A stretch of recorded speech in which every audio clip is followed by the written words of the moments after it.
Welcome to Shardcast, Brandon Sanderson podcast. We're a bunch of mega fans giving you the news, discussion, and of course, a whole lot of opinions about Brandon's works and the Cosmere. I'm Eric, and joining me is Evgeni. Hello, I am Argent. Is that the voice we're going to be using for the whole show? Yes, I can definitely maintain this for the entire episode. People just tuning off so rapidly, as always. You sound like the bully character from like a Cartoon Network show from the true. I am famously the bully character on this episode. Just towering over others. Just all of you get in the, I forgot, not the closets, the lockers. Get in the lockers. Yeah. We didn't have lockers. Really? That's crazy. Also joining us is David. Even I had lockers. Hey, I am Windrunner, and I'm curious, were you doing ninja moves, Argent, there prior? Or what were the... were you opening or shutting a sliding door? No, so at first I was just going off of Eric's finger motion. I always gesture, man. I got a gesture. Well, yeah, no, sure.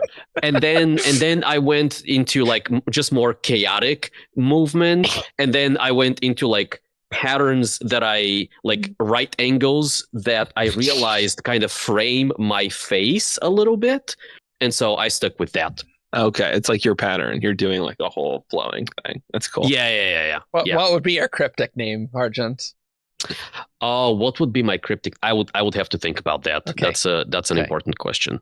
Yeah. Cool. I think like my heart at the moment sends me to like Vortex or not Vertex maybe. Ooh, Vertex is that's actually a pretty good one. I actually really like that. That one's good. Euler map. You know? No, sorry. Anyway, also joining us is Ella. Niche. Very niche. It's pretty niche. Were you expecting a graph theory reference in the intro? Let's go. Hi. Yes, I'm Rasarr, and I think if I were to pick a cryptic name, I would go with Graph, actually. Graph's good. Yeah. Okay. Also, I also didn't have lockers in school. No. Well, that's very American thing. Yeah, so I guess the thing is, David, it's like my high school was tiny, but we had lockers. I sold Dr. Pepper from my locker in high school. That's a true story.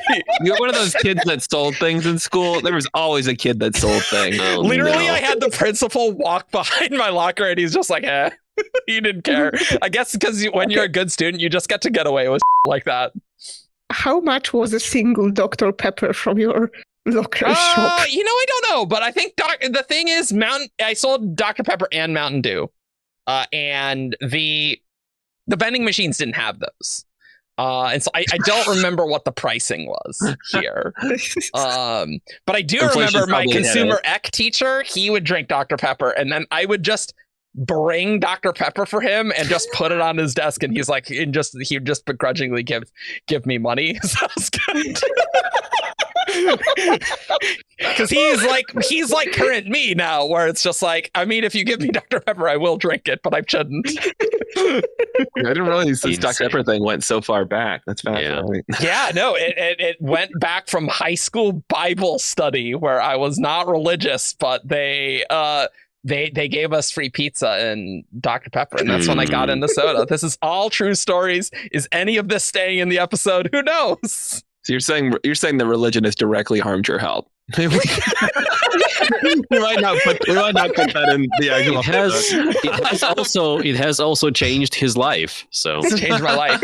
I mentioned Dr. Pepper in my valedictorian speech as well, which was very bad.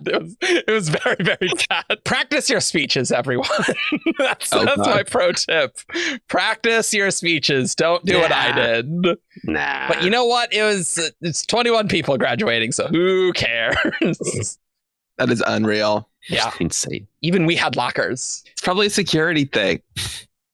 Yeah, we only got like lockers when I was in like 6th grade. And then only the new kids were getting access to the lockers because there were not enough lockers for every student. Wow, that's crazy that the new students got them. Super jealous of the kids with lockers. Yeah, man. Okay, well, let's get into the episode. I don't know how much of this should stay in the episode. I have no idea. Is this the energy we want to open on? Maybe. It's just for us to get I mean, we out are of the taking mood. a trip down the memory lane in this episode, so why not start with a trip down the memory lane? Ooh, that is a very good point. And so I think this is all going to stay in the episode because of that, including that. That is good. Because today, everyone, we are going to talk about Brandon endings. The Brandon Avalanche or the Sanderlanche, but I like Brandon Avalanche. We'll talk about that. That's true. Because we're OG like that. But first, Evgeni has important show and tell that I will actually pass to him. Speaking of endings, one of my favorite endings in a Brandon book is the ending of Words of Radiance. Words of Radiance is it's a really good end. Just reread part 5 of Words of Radiance, and it slaps. It's good. It slaps. It's really good. And so what I'm looking at off screen is a box that I got a few days ago, which I think is the Words of Radiance Leatherbound goodies. Yeah. From the Kickstarter campaign. Oh, not the book, but just the goodies. Campaign. Oh. Well, I mean, when I say goodies, I mean like the pledge. Cool. Yeah, hopefully it's not a pipe bomb or something. And you just so I think that'd be a great YouTube short. Actually, we will call the police. We will do our due diligence. But I'm just monetize my death. I think we would get immediately demonetized though. That's the thing. You just can't have fun on YouTube. Well, put it on Patreon and make people. You can on Patreon now. You can do a thing where people can purchase individual posts. True. So do that. Wow. Okay. Yeah. Don't worry, your death will make us so much money. So well, look, I'm so I have opened the box. Okay, but you don't know what's inside. An explosive. I see more boxes inside. Great, perfect. So it could still be an explosive. I can't wait for this to be a half-hour segment on this episode. So here is one of the boxes. Okay. So yeah, this is definitely the leather black stuff. Box. Yeah, the tightly packaged stuff from the I think the Inventors Guild that packaged all the stuff for Year of Sanderson, right? This is unfortunately cardboard. It's not one of the nice Inventors Guild boxes. Well, maybe you'll be able to open it then. Those boxes are so nice that I'm like, can I recycle this? Yeah, they're really nice. Like, I don't know. Yeah, I just want a little bit of give, a little bit more give. Okay, so I had to smack the Nightblood box till it fell out. This is this is the small stuff from perfect. And the epic bookmark. We have the new epic bookmark. Oh, that's hot. I like it. Yes, she is. I like how it's still yeah. Ooh, okay. I wonder why Brandon had Kaladin ride the horse in Words of Radiance. Like that was setting up for nothing. I always wonder about that. I think that's foreshadowing the space whales in book 8. David, come on. We've talked about the space whales, Eric. We're not supposed to talk about those. Okay. Spoilers. So we have a Stormlight cards deck that I'm not gonna open this time. Maybe we'll do that. But that wasn't included. That was an add-on, right? Because those already exist, right? No, that's a different one. This is a new one. Are there great? There are too many things to keep track of. I believe this is fully different art, different. Yeah. There's multiple Mistborn playing card sets now. Really? There's the ones they gave away at the Lost Metal, and then there's that kind of high art deck that they put out. We have the ever excellent coasters. Ooh, creme soda. Soda. One sip will have you humming to praise. Okay, that's pretty good. I always love these. That's pretty funny. These are that's good. Is creme soda some Cosmere thing I'm forgetting, or is that a real thing? No, that's creme is the Rasarr thing, and so it's just creme soda. Oh, okay, right. And we have the beautiful big badge. Ooh, that is pretty. That's pretty. Which looks really nice. And then we have another challenge coin. I know some people have been averse to because the first challenge coin had a little Easter egg on the back. And so what I'm going to do here is I will open this. If you don't want to see this challenge coin for whatever reason, you will. This is great content. I think this is great content for the audio listeners too. I think this is good. As an audio listener, crinkling foil ASMR. Yeah. As an audio only listener, I always love these parts because I'm like, well, wish I could see. Ooh, this is cool. Okay, so I'm gonna show this coin now. We will not talk about what we are actually seeing. Well, that's too bad. Great, so now it's bad for video listeners too. Yeah, you're just like, here it is. Here's 5 seconds. I guess if people are skipping, then we can talk about it. Never mind, I was being dumb about it. So I'm gonna have to put a chapter post challenge coin. Yeah. Okay, great, cool. Anyway, so here's the coin. This is the front of the coin.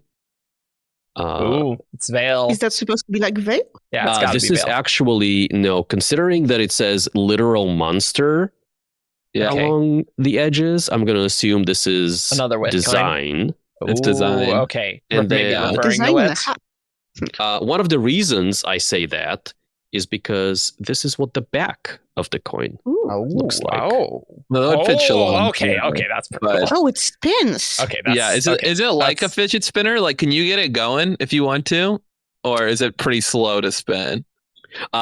It's pretty spinny. It's pretty spinny. Nice. Okay. I kind of want that. Okay, so I kind of have to ask, what makes something a challenge coin? It's like a size thing.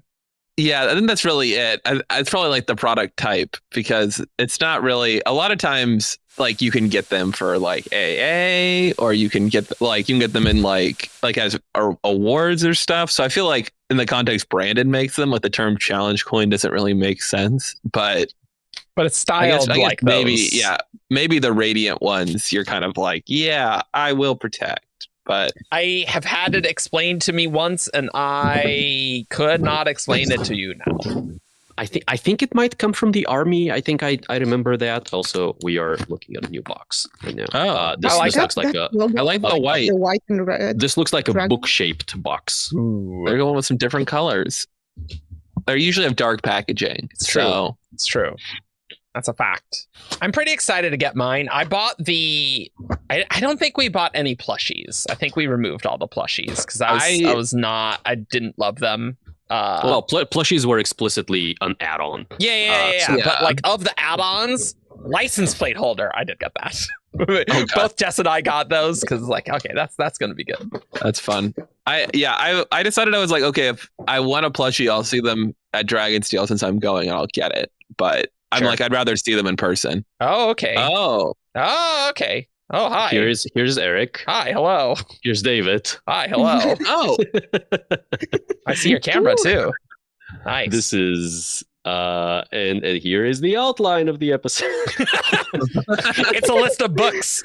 I know it's secrets. So many secrets. So I'm not gonna open this right now, but it's obviously Dragon's. I didn't realize it was this big. For some reason, I was imagining Dragonsteel Prime being like half the size of this. it's a pretty long book. It's a full novel. It's a full. Yeah. Well, I mean, as people who just reread it. It's a random size novel. Okay. Yeah. Well, yeah. It's longer than Elantris in Mistborn. I think it's like 250K. I still need to read it. I've been holding on watching your episode on this one because I've been intending to read it. You know, we've gotten several comments that said, you know, you don't actually have to read this. Enjoy the Shardcast episode. I think we were pretty entertaining. I think we were good. Did you do like a summary of the story in the episode? No. Nope. Okay, maybe I should read it so that I know what you guys are talking about. I think it might be more fun out of context. It would be hard to do a summary of this story. Like we kind of talked about each character individually. We went through character by character. Yeah. But we didn't if you were do a summary. Yeah. I think Ian will be mad at us if we do the same thing we did for the White Sand episodes, where we went really beat by beat. Every single chapter. Yeah, that was maybe not nothing good. Happened. That was maybe not good. I'm still mad about this book existing. On to the next chapter. Oh, I think I know what this is. Okay, I think this is the. Good. Is this Yeah, going this to be is like all of the episode? radiant, all of the radiant order things. Good. Are you gonna make a cape out of it? I saw that was a suggestion that I saw. Maybe I'll make a cape out of it. Yeah, but so there's like 10 of these. Oh my god. There's the charm. What's there's the big thing? The charms. I have no idea Is what the you big do thing with. just the banner? So the big cloth thing is the banner, and then there is a Spren character or Spren pin, a challenge coin, charms, stickers, and maybe something else. Yeah.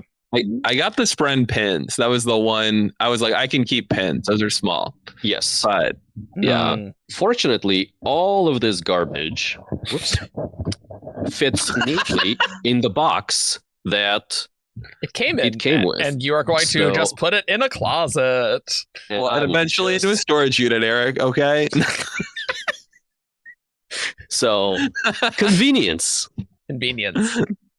All right. Yeah, well, I didn't go all in here. because I have so much stuff from the Way of Kings Leatherbound that I'm like, I gotta save some money, guys. Like I'm not using like any of this stuff here. Yeah, the year of Sanderson's my last all in, I think. Yeah, I think so.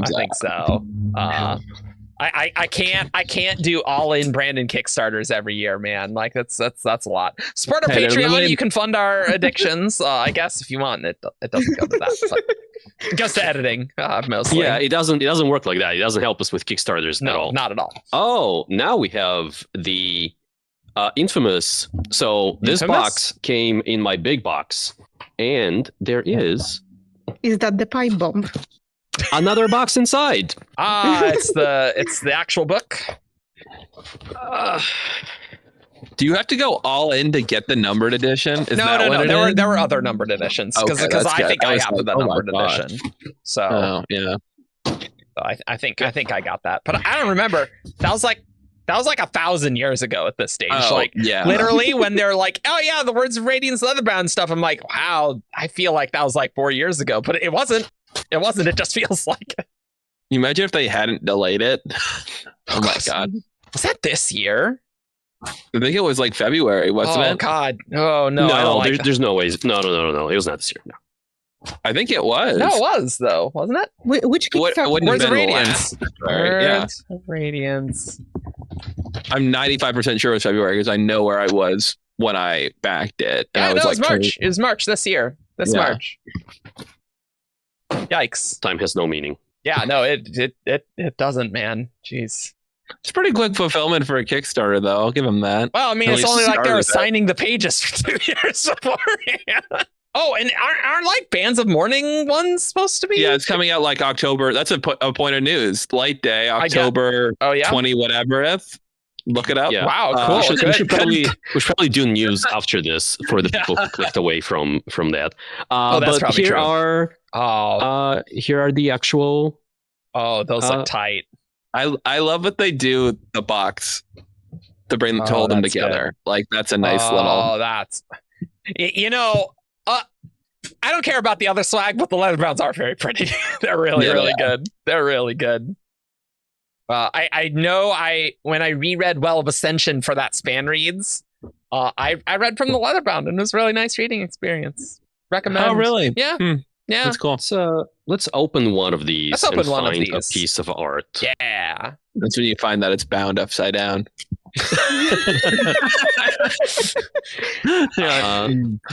Is this worth more money? I mean, someone in the Collectors Guild would probably pay for it. Yeah. It's so shiny. Yeah, so it is. Oh yeah, gold foil. Yeah, and it has the little bookmark. No, foil someone else. The ribbon. He's not in that book. So front and paper is just the US cover. Not Rambo Kaladin. I was gonna say if they put it in Rainbow Den, that would have been funny as like a. That's the first experience we want you to have with this. Okay, this is a new piece of art. Let's see the back. The back is Michael Whalen's Shallan. I love that Shallan. That's That's one of the things that was in the other room that now is going to be Jessa's room. That like, oh man, I really like that Shalon. That's a good one. Like, I don't know where I'm going to put it. So I don't want to like mess up the spine of the book, so this is going to be not the greatest viewing experience. Perfect. But good. On the front, we have a Katie Payne original. Ooh, excellent. Or at least I hope it's Katie Payne because I think I recognize her style. That's bold. and- That's bold, Argent. I feel like you're probably right, though. I mean, of I anyone think- who can spitball like this, you're the guy. Yes, it's a piece called "Something Powerful" by Katie Payne. Nice. I love good like titles for art pieces. It's like, oh yeah, that's a good one. And then here is one of the new interior illustrations. Ooh. Oh, did they do the same kind of like style that they did in the Way of Kings, like those? Well, clearly, that's full the, color. So Oh, the black and white, but yeah, they like the end red of and- like at end of parts. I want to say yes. So first of all, map red. Yeah. Oh, that's right. Chapter headings. Ooh. Oh, Oh, yeah. yeah. Are they Ooh. different then? I would have to go look at the. Yeah, I'm curious. I don't know the other ones well enough off the top of my head. Can't wait until we have one of these in green, and so you can have it on the green screen and just fade out into the background. What book will that be? I guess Book 7, right? Yeah, the Renarin book. Yeah. So book 7. So 20 years from now. Oh, we'll be real old for Oh. that. Hopefully our production quality is better by then. I don't know if will the show be running? Will YouTube be here? I don't know. The dedication is to Oliver, by the way, who was one of Brandon's kids. Yep. Okay, so part 1. They're That's a at good end one. of parts though. They're at end of That's parts. 79. That's a good book to have dedicated to you too. Like you didn't get Calamity, you got Words of Radiance. Oh yes, they do. Okay, hell yeah. Whoa, the holy Xanthid. That's awesome. That's legit awesome. Yeah. Dang. Okay. This That is looks good like content here, guys. This breaking kind of news because I mean most people haven't gotten this, so you know. Yeah. Kind of reminds me of like artwork for like an Alien movie. Yeah. No, that was like alien and surreal. Oh man, that was tight. Okay. So we're gonna put this. Okay, it's so funny Off to because the I side. completely forgot that you were sitting in front of a green screen, so I suddenly saw the box just disappear. Yes. Yes. Okay. And here's the bookmark again. So I'm gonna tidy this up another time. This is show and tell. Also, let's do episode. Evgeni wrapping up back. this segment with like, and now we're gonna talk about the book report, and then it's like, and this was the book report. Yeah, cool. So good. 25 minutes into the episode, very good. David, it's a good thing you don't have hard Yeah, not today. But admittedly, we're gonna be vibing talking about Brandon endings. I hope you had fun with looking at that. It's a cool art. Like I'm excited to get the book. That's the thing that I'm most excited about for this. So let's talk about the news. And I know it's a bit of a meme that we meme on White Sand, but we have White Sand news, guys. White Sand news. There's going to be a new edition, maybe eventually. No, but Peter said on Reddit, White Sand, not 2025. Maybe not even 2026, apparently, for White Sand Pros. Well, I'm shocked because Brandon has been making incredible progress in the progress bar lately. And if you check the recent updates, you'll see how quickly that percentage has climbed. By quickly, I mean it's, that slope's 0 here. It's not increasing. He would clearly rather be working on Moment Zero, which is all well and good. But Yeah. it does make me giggle every time I see it come up Yeah. 0%. Yeah. Is he going to be starting Era 3 on January 1st? I don't know. We'll find She out. said January 1st. Yeah. Yeah. I feel like he's gotta, you know what I mean? Yeah, like he's if he didn't gotta. come up with something else, or like maybe if he's into White Sand and it's going well, and he's like, oh man, it's got to be February 1st. Like I could see something like that. Yeah, that's fair. I don't think if he's like, yeah, I'm only halfway done and it's not really clicking, he'll like press on. He's dropped projects that he decided weren't working before. Yeah, it's just interesting. He hasn't even started, because Brandon's usually like a machine, right? And so the fact that he's, hasn't really started, I'm skeptical whether it will happen this year. And so we'll just see. Yeah, maybe he's not confident in what he's done too. Maybe he's like, I'm playing around with it, but he doesn't want to be like, yep, it's 10% done. Like he's just might be playing around with like outline ideas, maybe. Yeah. Pre-writing. That's a great point. He could be pre-writing while working on Moment Zero easily. Yeah, just like decide. What was Moment Zero? It's the non-Cosmere novella. Yeah. I don't know. I think it's like its second draft is like 100% done. Like I think he's just like cranked that thing out. Yeah, he cranked I it feel out. like I've missed some news because like this is like the first time I'm hearing about it. It's in the progress bars. It's in the progress bars. He talks about it in some of the weekly updates, I think. Yeah. I kind of missed it at first. But yeah, Moment Zero 2.0, 100%. It is meant to be kind of the capstone of the non-Cosmere Arcanum Unbounded style anthology that they want to publish next year. It's like the one that's like unique to the anthology. Yes. I see. Okay. Although whether they will do a standalone, eventually I'm sure they'll do a standalone. Yeah, I imagine it's gonna be like, what was the one that released with Cosmere? Edge Dancer, I think, was the one that already released with Cosmere with Arcanum Unbounded. Yeah, maybe. Yes. But it's my understanding is that it's a sci-fi story where two cops get untethered from time, and one of them gets sent 3 days into the future, the other one gets sent 3 days into the past, but they can communicate, and they have to solve some kind of a mystery or a murder mystery or whatever. I like Snapshot. I love, like, I'm sure it's fine. I much like most, if not all other non-Cosmere stories, I am sure I will read it once. Yeah. Right, exactly. Yep. I feel like I have like animosity towards Snapshot in particular because it's like the thing that almost sells consistently, and they're like, we're gonna make a Snapshot thing, and I'm like, that would be the most pointless Brandon adaptation ever. I would hate that so much if that was what we got. So you don't want to ruin our fandom Discord from people coming in from the Snapshot movie. Oh my god! Well, just really, they're like, it's got any other cop stuff, and we're like, well, he's working on this one thing.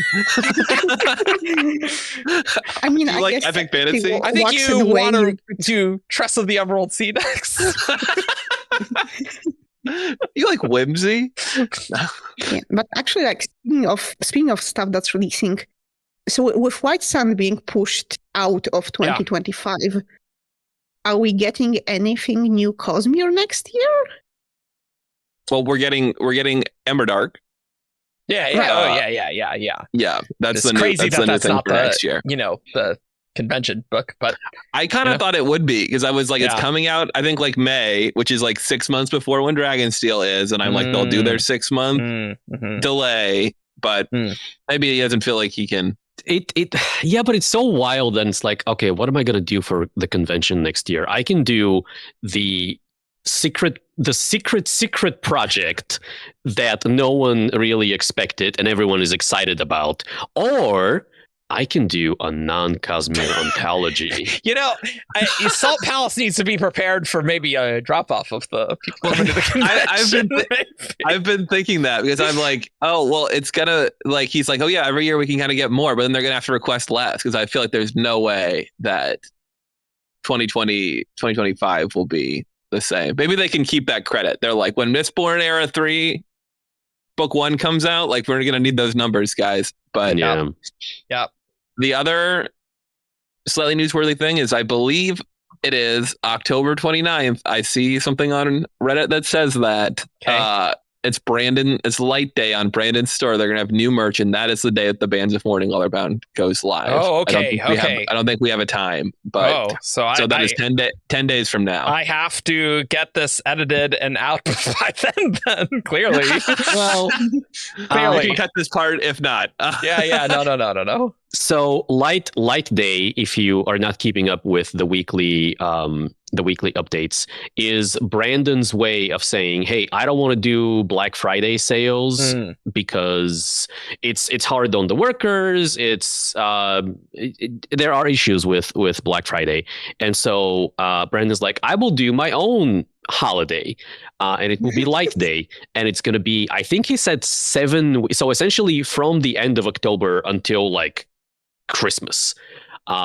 It's like a big like sale event for the store. And I think they're going to have like new items, maybe not every week, but like periodically throughout this. So it's like a big event for the Dragonsteel I hope store. they restock these shirts. I really like these shirts. I bet they retired that design. I hope they restock the Cosmere shirt. Which one's the Cosmere shirt? These shirts, as opposed to the newer shirts. These old shirts are just better, and I've decided that the newer shirts are sized differently and weirdly, and I don't like them as much. And so I would probably, I really like these shirts. I would buy a lot of them if they were in stock again. Oh, I bet they would be in the new the new suppliers type though, Eric. They would probably just have that's probably the thing, right? Yeah. Wait, what is the Cosmere shirt though? It's just a Cosmere logo. Wasn't that the Amazon one? They never sold one in the store. Really? No, they did. Really? Yeah.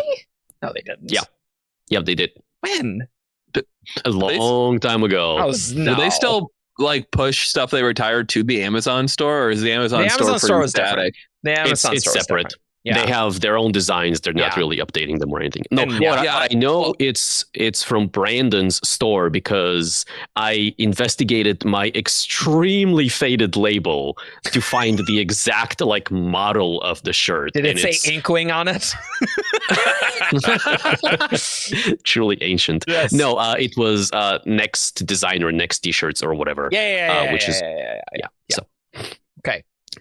All right. Well, cool. Bands of Mourning. I'm very confused because they had a whole thing where they'll bundle Shadows and Alloy together. So I don't know what the pricing on the Bands one's going to be. What's going on with that? But okay. It's going to be $150 for one. Okay. Great. I believe it. That's my guess. I think it's going to be like 100, maybe 125. It's got to be more than the base because it's $2, isn't it? Oh, no, or is it just one? I guess it's just one. They didn't split it. It's just one. Yeah. Oh, you're right. It'll just be 100 then. Yeah, it's got to be 100. It's got to be 100.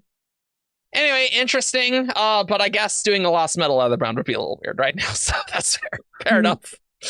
I did think they were going to be bundled for some reason, but I mean, it's fine. It's just interesting that they bundled two, but not this one. I'm like, okay, interesting. No, it was a little weird. And would I even buy a Lost Metal Leatherbound? Did I like that book that night? Well, but also here's the problem, right? So the Alloy and Shadows come in. Oh, I guess they don't come in a slipcase. They got rid of. Well, they did come with a slipcase, though, right? Didn't they? See, I kind of feel like I have what's the term? Mandela effect myself into thinking there's a slipcase because I don't think there is one. I don't think I have one either. Let me look. I'm gonna go look. I'm going downstairs to look. Yeah. I mean, I guess there's no slipcase, so at least that's good that you wouldn't have two in a slipcase and then others not. So that's good. That's good. Yeah. And presumably it's very similarly styled for each Mistborn Era. So I know they are going to put the effort to think about that, So good. They don't change the leather again. Well, at least drop it, whatever it was. Yeah, they weren't thrilled by it, but apparently someone was saying that Dragonsteel Prime feels really good and better than like how Way of Kings Prime felt. So someone was saying maybe getting the new version of Way of Kings Prime might actually be better. Joff did that, and then I felt like I should do that, so I did it too. I was like, of course, I need 2 copies of Way of Kings Prime, a book I've never read. We never did an episode on it, and that's the only reason we would read it. Oh yeah, it does. It does feel kind of nice. Okay. A little. So it feels better than like faux leather. Okay. I think, but not as good as like real leather. Okay. Is my verdict on this. The cover on the Way of Kings Prime, I was not like incredibly impressed with the quality of. Like it was fine, but I wasn't like, "Whoa, this is nice." So, Yeah, I mean, like I mean, it's bound. It's a book. It's fine. Yeah. Like, I wouldn't say that's. It is Whatever. bound. It is a book. I feel like they would have decided they wanted something a little more That's the upscale. cover quote. It's bound. It is a book. Legally, it is a book. Maybe. That's like they should just do really neutral cover quotes for like pull quotes for these. A Brandon Sanderson novel. It has pages. A proto Cosmere book. Brandon Yeah. Sanderson novels. Yes. Maybe we should talk about the topic of this episode. Let's do it. Yeah, Let's do it. We should find we're another good. book. 38 minutes into our recording, All so right. that's good. I think So we that's can do an bedtime. episode now. I think we Let's can do do an a episode 20-minute now. episode. You know, I feel very relaxed though. I don't know about you. I feel very chill. For sure. And so I'm this is going to getting be a a little chill hungry. episode because we're coming up on a big ending. Stormlight 5, Wind and Truth. And so we thought we would talk about our feelings about other Brandon endings, and kind of the signature of the Brandon ending is the Avalanche, where scenes get shorter. We're skipping around people's heads a lot. We're getting new POVs, and we're getting pumped. And we have a killer ending. And this historically, these days it seems that the fandom tends to call it the Sanderlanche. I always knew it as a very ancient fan as the Brandon Avalanche, which is apparently what Brandon's friends called it before he got published. So that's the ancient lore. Wow. This is apparently, I think I found a forum post from 2004 where Brandon was saying, yeah, my friends call it the Brandon Avalanche. So I've always called it the Brandon Avalanche because once I have my terms in my head, I'm not changing them, like my pronunciations. Not changing them. Oh. What do you guys think of the Brandon Avalanche? You guys like the Brandon Avalanche? So it is worth noting that the nature of the Avalanche has changed over time. Yes. Brandon's kind of earliest published books, Elantris, Warbreaker, Way of Kings to an extent, maybe Mistborn. I'm not sure how I would classify those, but they tend to have a more like condensed and compact Avalanche that happens over. So like Avalanche is classified by like reveals, rapid POVs, things like that. The stuff's happening. Stuff's happening, right? All of the character arcs are coming to a conclusion. The Yep. climax of the story is happening. Big revelations. All of the foreshadowing is coming to a close, and all of this stuff. And those early books, all of that stuff tended to happen kind of all at the same time over like true. a few dozen pages on the extreme end of things. Like I think Elantris famously has an extremely like compact Avalanche. I haven't read. We'll talk about Elantris, but Elantris is pretty long. Like I think it's pretty long, but there is a lot of stuff happening really rapidly. That is I true. think it's more the compression of the end than necessarily the length of the book overall. Sure. But there's a lot of stuff that happens at Elantris, and a lot happens really fast. Yes, that's And true. then since roughly Words of Radiance, or after Words of Radiance, I should say, the Avalanches have gotten, especially in Stormlight books, have gotten a little more, not diluted, but a little more relaxed. Yeah, some would say worse. Some would say worse. Yes. Would you say that about Oathbringer? I wouldn't say that feels like Oathbringer is that not feels a like relaxed Brandon. ending. That's what I was But- gonna say. It feels like Oathbringer still is kind of in the original mode. But- Although he does have the mid colon R thing like- that it's kind of. like Hero of Ages, he was starting with like he wrapped up some of the arcs like earlier before like the end part, right? So I think that's where it was really starting. I would still tend to classify Words of Radiance and Hero of Ages as very traditional Brandon Avalanches, whereas like like Rhythm of War is quite different because we have Yes. like the part 4, and then there's other stuff happening, and then like Dalinar is doing some other stuff, and it's like, hey, hi, I'm Mishar. That's a great Dalinar voice acting is this is what you're here for on this show, obviously. Yes, you're the one they're picking for the animated movie. Yes. Yeah. Yeah. Or was I Eric, like, I as guess I said, Dalinar. hey, I'm Mishar, so that's not Dalinar at all. But I don't know. Whatever, doesn't matter. But I thought you said I'm a shard. yeah, there you go. So like I think here of Ages it started, he noted that it was kind of being a problem. And I think one of the critiques, right, is that you'll get entire middles where not a lot's happening, and then it's all at the end, and it's just like, yeah, we're just waiting for the ending to happen, and then it does, and it's cool, but like maybe we could spread that out to have more exciting stuff. And I do think he's gotten a lot better with that. He has, and maybe this is just nostalgia speaking, right? But a part of me is always going to miss kind of the original Yeah, I do. Avalanches, where yes, sure, there was a long period of time in the middle of the book where nothing happened, but then when everything happened, so it good. was It was so amazing. much punchier, It was so punchy. right? So- Yeah. Yeah, do Yeah. we want to just dig in and start with the early books and just talk about what we felt about the early book endings? Because I think that might be good, and then we can compare and contrast. I don't know what the spoiler policy is going to be on this. Like we will talk about some non-Cosmere things because we have some Assume takes. everything.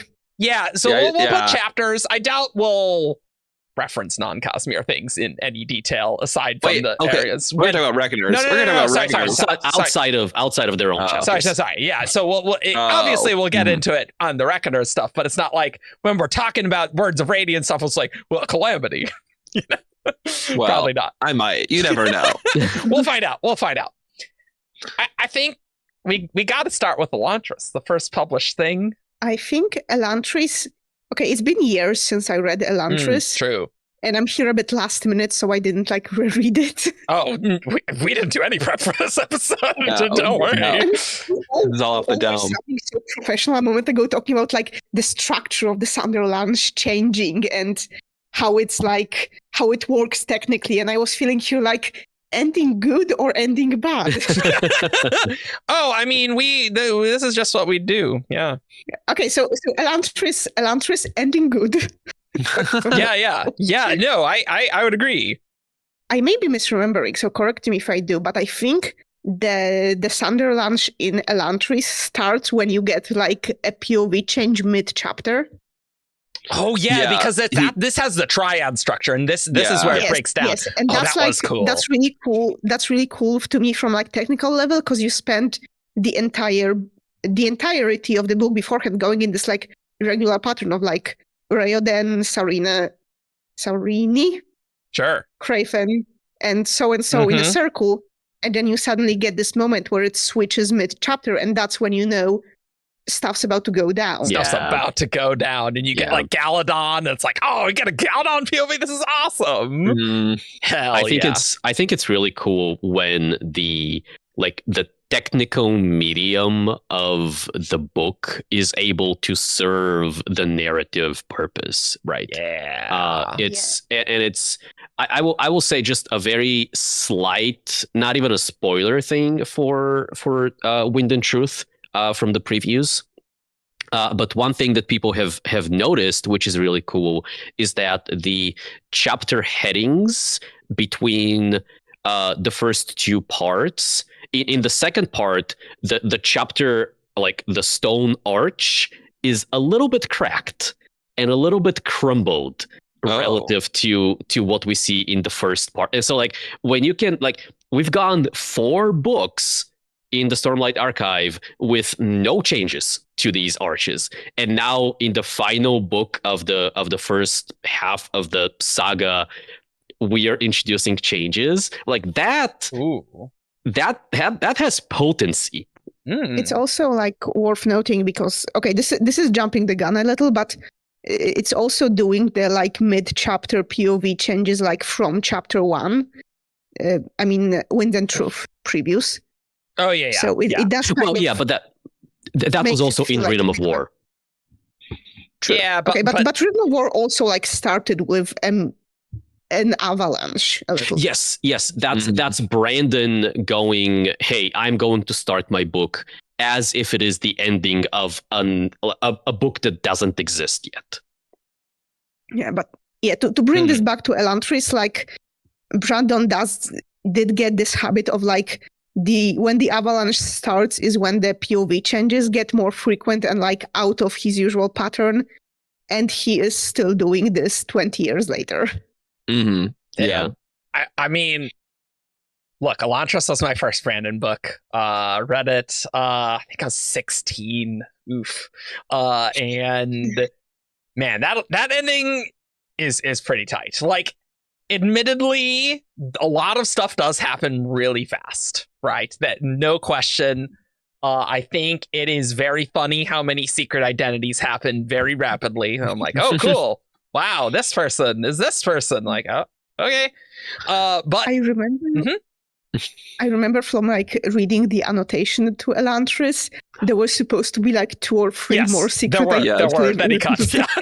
Yep, Tarina was going to be a Ventio's spy. I love that there's a reveal that someone is secretly a pirate. Like, when you think about that in isolation, you're just like, that is a funny one. But like the Drea Crusher one, that sounds cool though. That was cool. I like that. It was cool. It wasn't like the whole book. I was like wondering what's going on with Drea Crushthroat. I was just like, yeah, there's this pirate, I guess. Yeah, but at least it was a thing where it's like you really like Keen, right? Yeah. Oh yeah. No, I call him Keen, not Kai-Ein. I'm not doing it.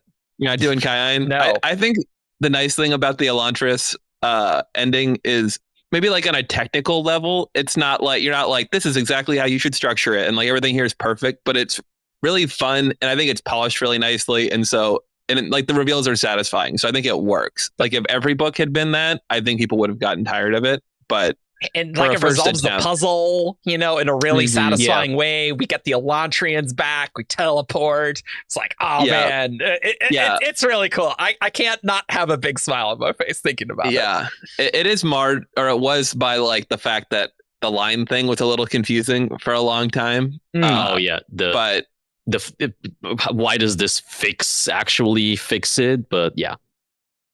It worked for me, but yeah. I realized I was like, okay, I know what's happening, but I was kind of like, I feel like he's in the wrong spot. That was always my thing. I was like, I don't think that's supposed to be there. Yeah. Sure. Which he was, right? Like that got fixed. Yeah. But yeah, if you didn't think too hard about it, if you're because like the explanation in the book was, all of the Aeons are broken because they're missing the chasm line, and when I add the chasm line, I fix the Aeons. The city of Elantris is an Aeon. I need to add the chasm line, and if you don't think about where he is and where that chasm line is supposed to be, it's great, and just accept that he's doing it correctly, then it works great. Genuinely, this is the first time I'm finding out that he was doing it incorrectly. Well, then maybe it wasn't marred by that at all, and it was just me who was going, look at this map. What is happening with this map? Look, and well, it's making a lot of sense for some other things later, for sure. Oh my God. I was reading a different book not too long ago, and I realized that like internally the directions to this district were backwards from where they said they were. And I was like, I want to write an email, and I'm like, I can't do it. Like, I will not be that guy. I will not be that guy. But he has the Foundry district in the wrong spot in the text. Who is your Peter? I mean, what more do we say about Elantris? Like, it's a classic. It's honestly, the ending of Elantris, I think the middle, I wouldn't say it's a bad book, but the middle slogs, I think, a little bit. And like we get a lot of politicking and stuff. I think overall still a fun book, but you have to deal with like old Brandon prose, obviously. But the ending is like, oh man, that was pretty good, guys, right? Yeah. And I think it depends too on how much you can engage with like Raiden and Serena as characters. Like if some people just really don't care for Raiden and they'll find very interesting.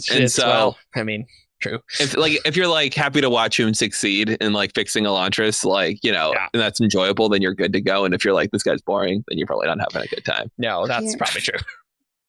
I also think like Elantris just set the pattern for a lot of Sanderlanches to go, because like I said before, you have the rapid POV changes. You have a character that unlocks a power-up to their own set of magic abilities. Yeah. Yep. Sure. Yep. I mean, there is the cinematic action is very signature to the Avalanche. Like Yep. Yes. the endings are always visually interesting. Like even in stories that are generally not very visual, like Shadows for Silence in the Forests of Hell or Sixth of the Dusk, the climax is almost like an action movie, right? You have shades are changing visually, and this is scary and exciting. Brandon loves that for sure. We're fighting a mini T-Rex thing. And you also have like a character makes a discovery about like the way magic works. Yep. Yeah. Classic. He likes magic coming back tropes just generally too. You know, like the city is fixed. Like we've got multiple books where the city is fixed in the end. That's true. That's true. Like the big burst of magic. Yeah. That's also like a classic. And you know what? It's awesome. It's not always magic. Sometimes it's I am discovering something about like the motivations or the identity of someone. But like there's always a revelation of something. Yeah. All this entire book we've been seeing hints that we haven't recognized as hints about this thing, and now it all comes together. Any twists and stuff. Yeah. And so I gotta talk about another tip-top classic Avalanche, Mistborn Snapshot? Final Empire, which I still think about when I first read this book. And just when we get to the Kelsier Inquisitor fight, I'm like, oh man, stuff's going down. And then we have the fight, we won, Lord Ruler shows up, like, oh man. And then Kelsier just dies. I was like, oh man. And we go into part 5, the rebellion happens, we go to Krennic Shaw. Oh man. I'm getting and goosebumps. Then we never see Kelsier again. Yes, never. Well, because he's dead. Yeah, he's dead. Like we go and we get the final showdown with the Lord Ruler and stuff, and I just love how smoothly it goes from like part 4 with wrapping up part 4, Kelsier dying, and then part 5 we see Kelsier's plan come into motion, like just really nicely, and it kind of recontextualizes what he was doing the entire book and stuff with the Khandra, and in like also with the 11th metal, like what's going on with the 11th metal, and then we get the reveal with Rashek, which fits in with the epigraphs. Oh man, good stuff there. I love that ending. It's really good. It is like I can't imagine putting the book down. Like from the Inquisitor scene, you know, because you're just like there's no stopping. No, like, and a lot happens. Like Vin goes like is defeated, is captured. Sazed rescues her, and they take another crack at the Lord Ruler. Like, and we also have like this other aspect where we see like Carr and like just hints of like the other stuff with the Ministry, which I thought was really cool and interesting as well. And we're getting Farukami revelations, and Sazed using his powers for like the first time openly. Yeah. Oh, yeah, because isn't this Sunderland also when we get like introduced and say goodbye to Vin's dad? Yeah. No, we see him like they spot him in a ball earlier. Okay. Okay, but like this is when they reveal that this is her dad.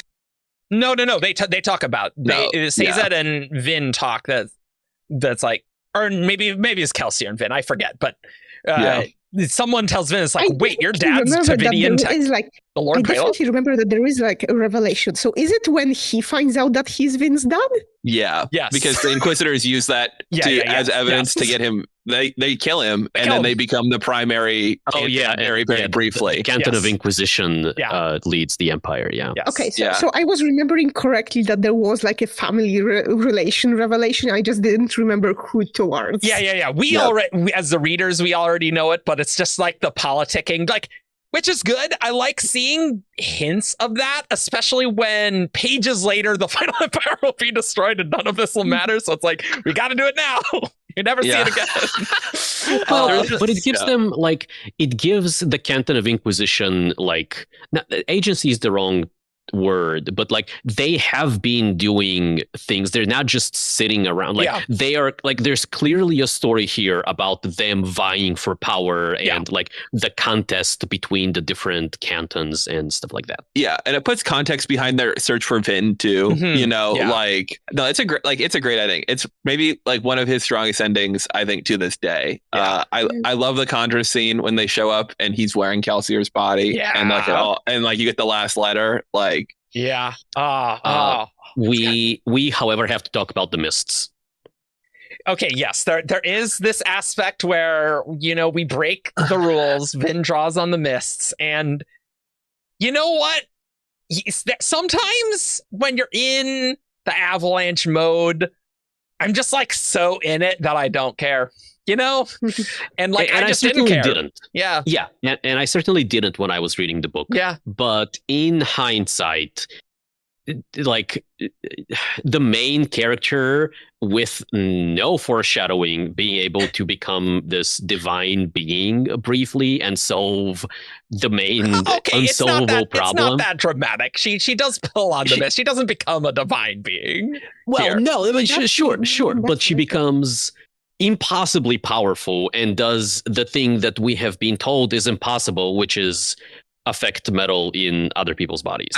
I will say though, I think that much has been made about this, and I honestly don't think it's that big a deal because it's like the one time I'm like, Brandon can do a little bit of like, oh, it's magic, you know, like he is allowed to do a little bit of that. Like I don't think he needs to be as tightly confined to the rule structure as sometimes people seem to feel he should be. And B, Vin is different. Like we've already seen Vin can pierce Inquisitor clouds. Kelsey remarks on Vin how strong Vin is, and it seems like she can push like a lot for her weight. And so we've been given these like something special about Vin hints in the book. So it's not, in my mind, completely out of the blue that she's like, oh, now I've done something else weird. Like maybe I am a little special. Like I believe the Lord Ruler is like pushing on people's metals inside their body. Well, yes, but like, so we know that is like possible. It's not like this is outside of conceivableness. Like, yes, there is a thing that's happening. But she breaks the rules in the same way that he breaks the rules. Yeah. I can see why someone has an issue. Of ages. Yeah. To be honest, like, I remember when I was reading this the first time, I didn't really mind it because it felt a little, I think it felt a little bit like, oh, so I guess we're just solving the unsolvable problem this way. But it was like foreshadowed, like you pointed out. But I think in retrospect, I still don't mind Vin pushing on, drawing on the mists. I'm more like, in retrospect, the Lord Ruler kind of went down too easily. Well, okay, that is a true statement for sure. Yes, I agree. See, that bothers me less. Yeah, so for me, I guess it's like we defeat Lord Ruler in book 1, and then we get to hear all about how he was this unstoppable force and like a full-born and all that jazz, and it just kind of makes him look like he had a really bad day. Well, I mean, he was very powerful and scary. It's just she figured out the puzzle piece. He found the secret weakness here. I think between his age and like Ruin, like, have we ever resolved whether the Lord Ruler had spikes? I feel like the answer is yes, but I don't believe that's been resolved. But anyway, I feel like he's got a fracture. Like Ruin's messing with him. Yes, I believe Ruin's messing with him. That is true. And he has just been surrounded by like what are essentially ants for like 1,000 years. You know, like no one has ever, even for a moment, like I just feel like he wouldn't even be worried about Ben. Like that, like in my mind, the failure, like it's not perfect, but I'm like the failure is hubris. Like he just never thought someone could do this.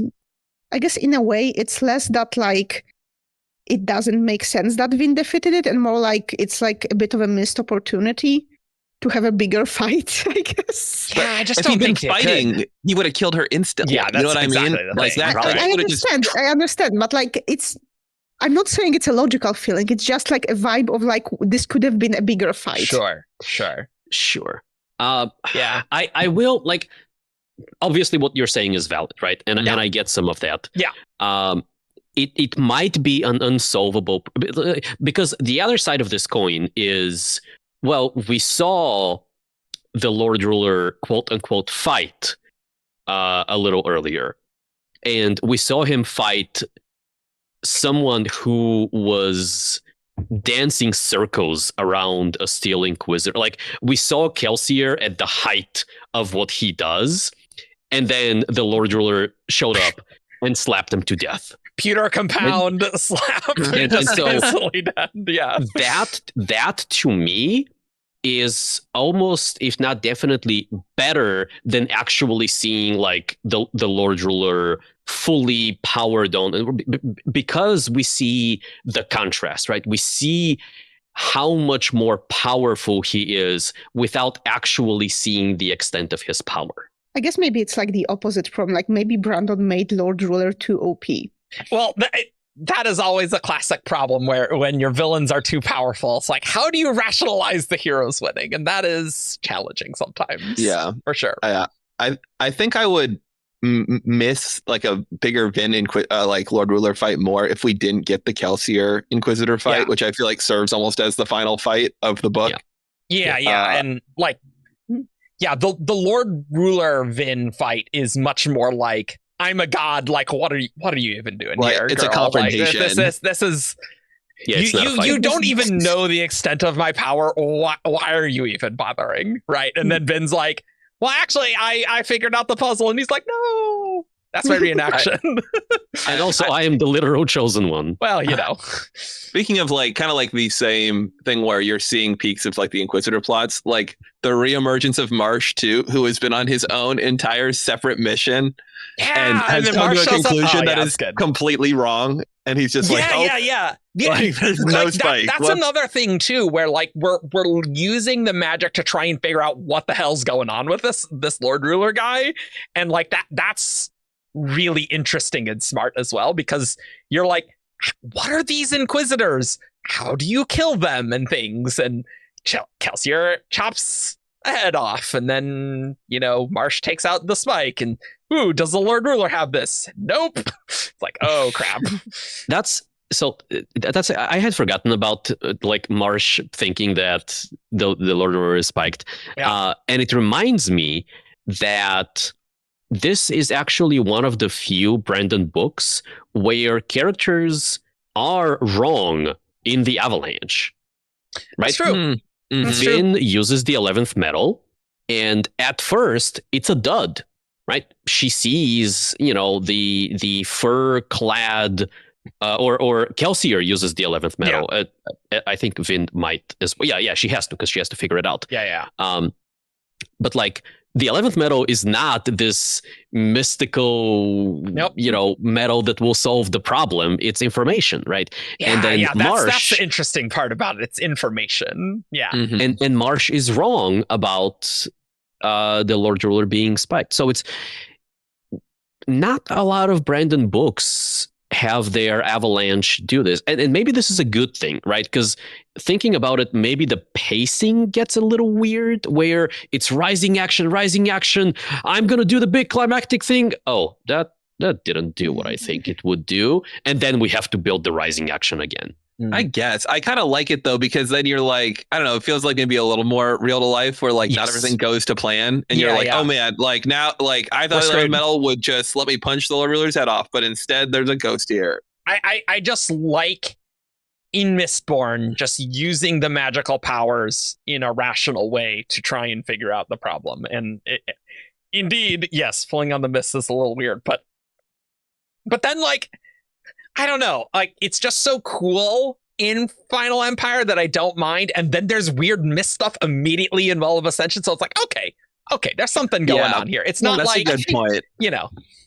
I think this bit of with the mists in the Final Empire kind of benefits from you knowing that this is book 1 of 3. Yeah, and so there are some things where we get that. Oh, I love the like, you don't know what I do for mankind, and then the guy dies. So it's like, oh man.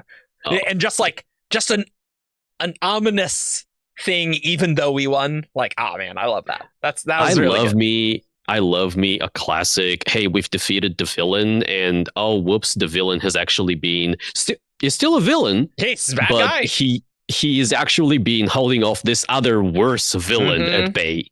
There's a little bit of that in maybe not the same exact thing, but in Well of Ascension's ending too, which maybe is a good point. Yeah, I think that's the best segue, right? To Well of Ascension, where so Well of Ascension, much better than I remembered. Doing span reads was very helpful because, you know, I like to meme on Well of Ascension, but good book.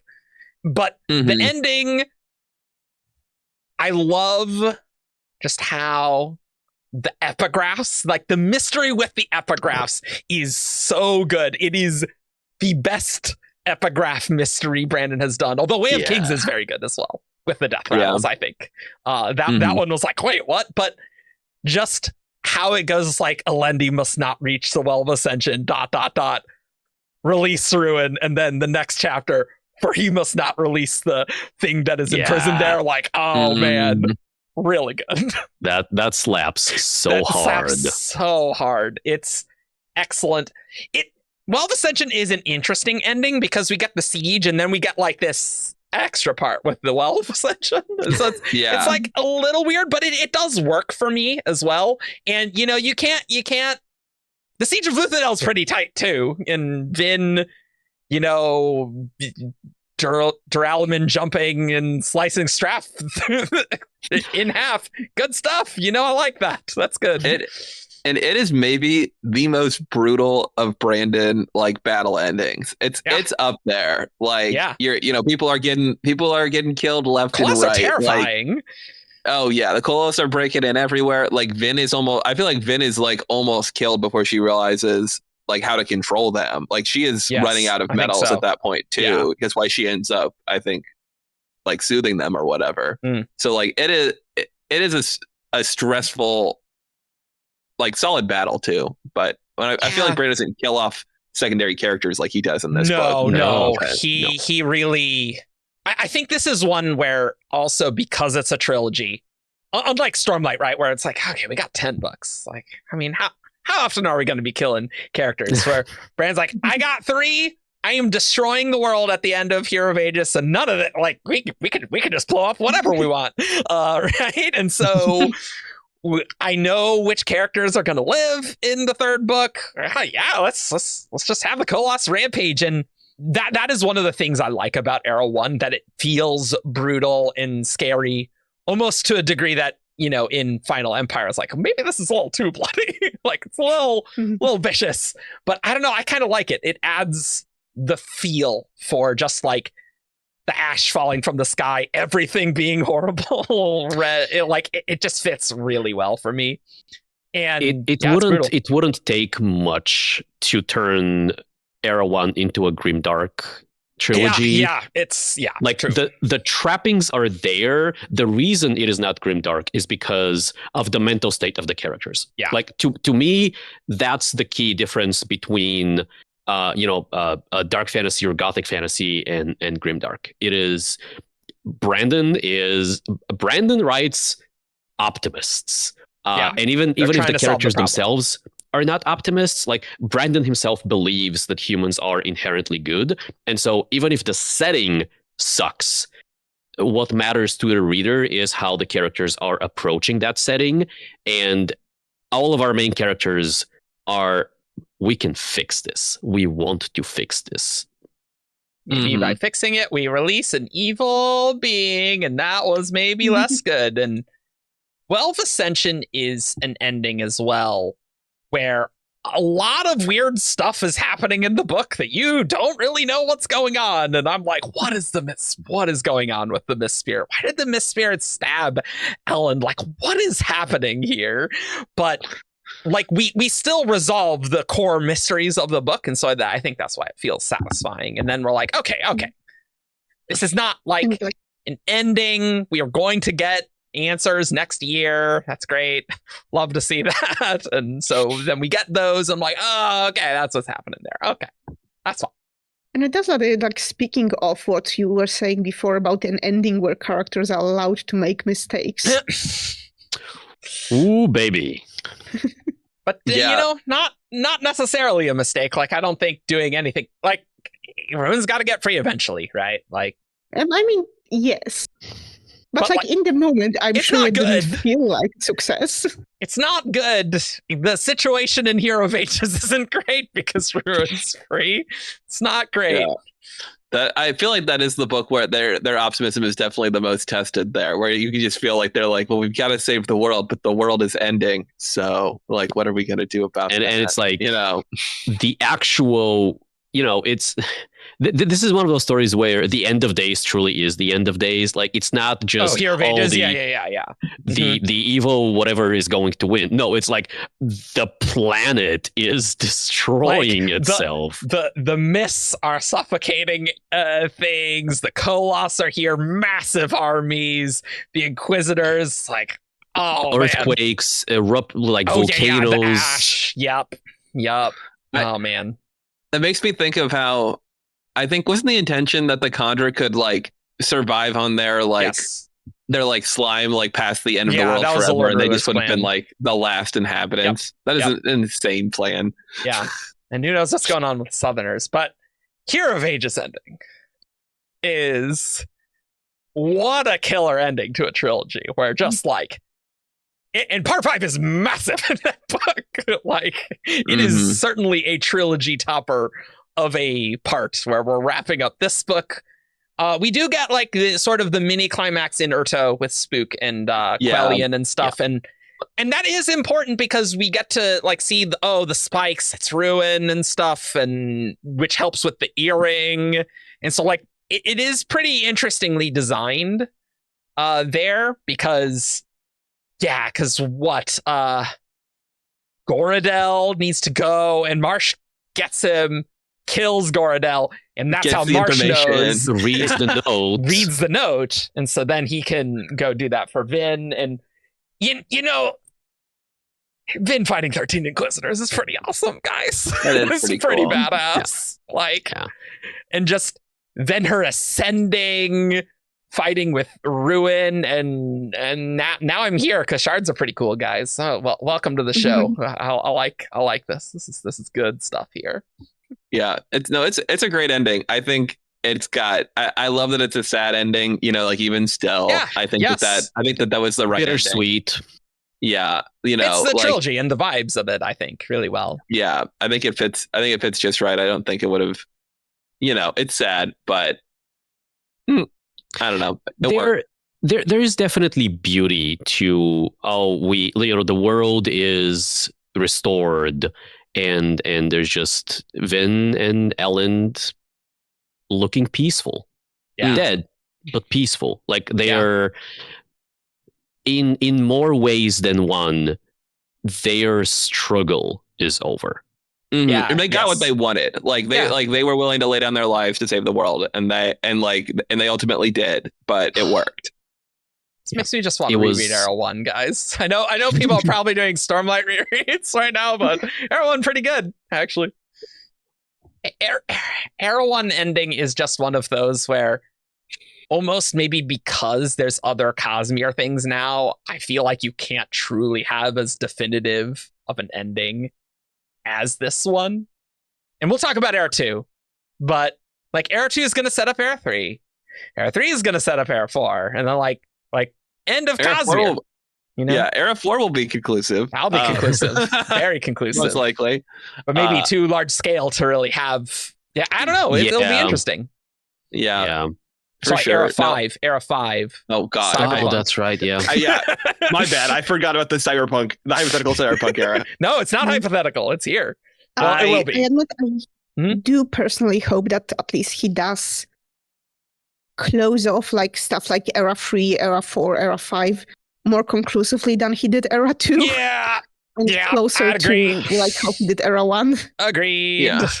Yeah. Era 2 is tough.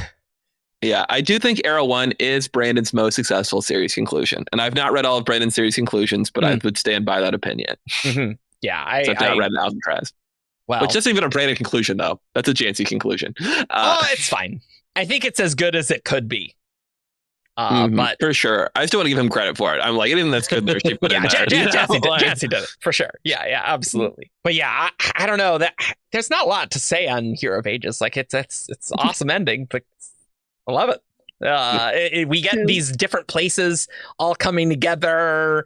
We get this whole like Tensoon plotline and Sazed plotline. Those are coming together. Sazed finding out the things with the first generation and stuff like that. And the Atium. Oh, that was good. That the Atium was here and never really left the entire time. That's what Ruin was searching for. You got Human the Kolos POV. Yeah, epigraphs are great. Like this is some of the best epigraphs. Again, like Mistborn really is spoiled for choice there. It's so hard because those are so iconic in my mind, but I really want to see Era 3 epigraphs, like what that's going to be like, what Brandon can do. But I'm nervous that they won't be as good, but you know, Brandon's an idea machine. That's the thing with the secret projects. He's just, you know, he's a machine. It just feels different for a modern setting. That's an interesting question. You know, like what would it be like? Like little clips from like newspaper reports or tweets. Oh God, no. I will not. It's for the cyberpunk. Cadriel is going to have a Twitter equivalent. Yeah. It's inevitable. You gotta. We already have kind of the segregation and social. Anyway, we don't need to talk about Elon Musk on this show. Hey, we can though. We can. I do want to draw attention to like the Marsh, like overarching. Hey, we got a Marsh POV, and he had his own story in Hero of Ages, and that came to a nice conclusion as well. Yes, I think Warbreaker would be our last one of these like first 5 like initial Brandon books, because Warbreaker is maybe one of the weirdest avalanches though, because Warbreaker, I like Warbreaker. Warbreaker has a great twist with Denth. It's a really fun climactic showdown with Vasher and Denth and Vivenna and all the stuff that's happening there. And all that happens, but the final fight's off screen somewhere else and we don't see it. And it's just like, yeah, we did it, guys. But the final fight is not important. No, I know it's not. It's just a little weird. You like gotta admit, right? Like it just kind of ends. The statues are fully off screen. Like you don't even see any of them like go to work. Like you're just like, but the statues are going, and we know that's. It feels like if it was a movie, they ran out of money at the end, and they were It does fit because this book isn't like a war book, right? You know, like it does fit, like it's a much more political intrigue. And so that's the solution. And so like that all makes sense. It just ends really quickly. I still kind of really like it though. It's just interestingly different. I have kind of mixed feelings on like Warbreaker ending. Okay, so I will say someone not from here has ruined the ending of Warbreaker for me, because they insisted that like the entire ending just benches Ciri and Viviana, our, nominal protagonists of the story. And I will tell you, to this day, I do not remember what Viviana does in the ending. She rescues Vasher. She like takes all his stuff and then like climbs the tower and frees him. Right, because like I remember the moment where, okay, I need to phrase it properly so that I don't get this show censored. Okay. When Vasher passes the breath to Denth. Yeah, okay. Yes. So that's the moment I definitely remember. And the moment when Suzebron comes in with all the like cloth around him. Yeah. So those are two very cool scenes, and they fulfill our Sanderlanche quota of like big manifestation of magic, and character makes use of his secret power that he unlocks in full. I mean, yeah. Ciri doesn't do much at the end. Ciri, that's a valid critique. I think Vivenna's pretty active, but Ciri is kind of, she's going to be sacrificed on an altar. Like that is the plan for Ciri. With a damsel in distress in the finale. Yeah, for sure. That's true. We get the secret identity of Vasher, who has several secret identities. In fact, you'll learn that he's several characters that have been referenced throughout the course of the book. Light Song's reveal of just like what he is in relationship with his brother, and just like seeing what happened when he died and what he needs to do. Like Light Song, still one of my top faves, and it's it's sad that he gives his life, but he does, and really good. Just what a great death scene for him. Yeah. I do think that that this is another book where characters make a big mistake, and like Shalon does in Oathbringer too. Brandon still does this. Yeah. But Vivenna actively working against her own interests for like half the book is a pretty funny thing. And that's why Vivenna like going to be like, yo, we're gonna go. I'm gonna take Nightblood. We're going to the tower. I think she just rescues Vasher, and I think that's it. But it's been a while since I read it. But yeah, I think that's mostly it. I do think that like missing like a scene, even like an outsider POV showing the soldiers leaving is a bit of a miss, because that plot line was just completely erased from my brain. The fact that the armies left. Yeah, I'm sure. Yeah. Sure. Yeah, you could have had like Brandon likes to do a random POV, especially early in the books. You use a random Dan Wells old cameo. chaps or old claps or whatever. I do. Chaps. I do An iconic like POV character. Yeah. Legendary. And I think this is a book that does highlight another feature of Brandon endings that we've touched on a little bit, which is not much of like we've got this climax, but afterward the falling action and at the conclusion is often very brief. And maybe a little perfunctory at times. Stormlight has kind of the most, but like especially these early Brandon ones are very much like Final Empire's like Lord Ruler, epilogue, done. Like that's it. And all of those ones, they're very, very brief. And Warbreaker, like we get a little bit of that. We answer the questions, and then Vasher and Vivenna ride off into the sunset, and we don't know what happens. And become enemies eventually. Eventually, cool. But you are right. I know I've read critiques of just I'd like a little more falling action from Brandon books, and I think that's fair. I still kind of love the just punch you in the face little epilogue, and just you're the book's done, and you're like, whoa. Yeah. Like I kind of like it. I kind of prefer that. Yeah. Like I think there's appropriate times for that. Like for like Lost Metal, I did not mind epilogues for those. Like I think that's appropriate. Hero of Ages, you couldn't really do that because we blew up the world and stuff. Like we could see stuff later, but like I think it's better to have it as it was, where just like it's better to have more mystery as to how this new world will be, right? Like we could see scenes like 10 years later or whatever, but like I think it's almost better how Hero of Ages was. Yeah, well, our main POV characters were dead. Yeah, that's true. Like or gods, so it would have been interesting. Like it would have been like a ham POV or a spook POV.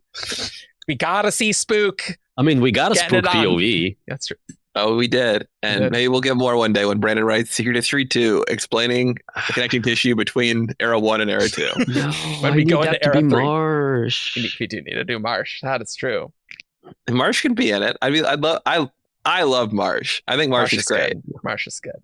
And so we've been referring to Era 2. So I think Lost Metal's not that long ago, but Lost Metal as a series ending was, a little interesting. We wrapped up Trail stuff, but a lot of stuff still set up for the future. Yeah.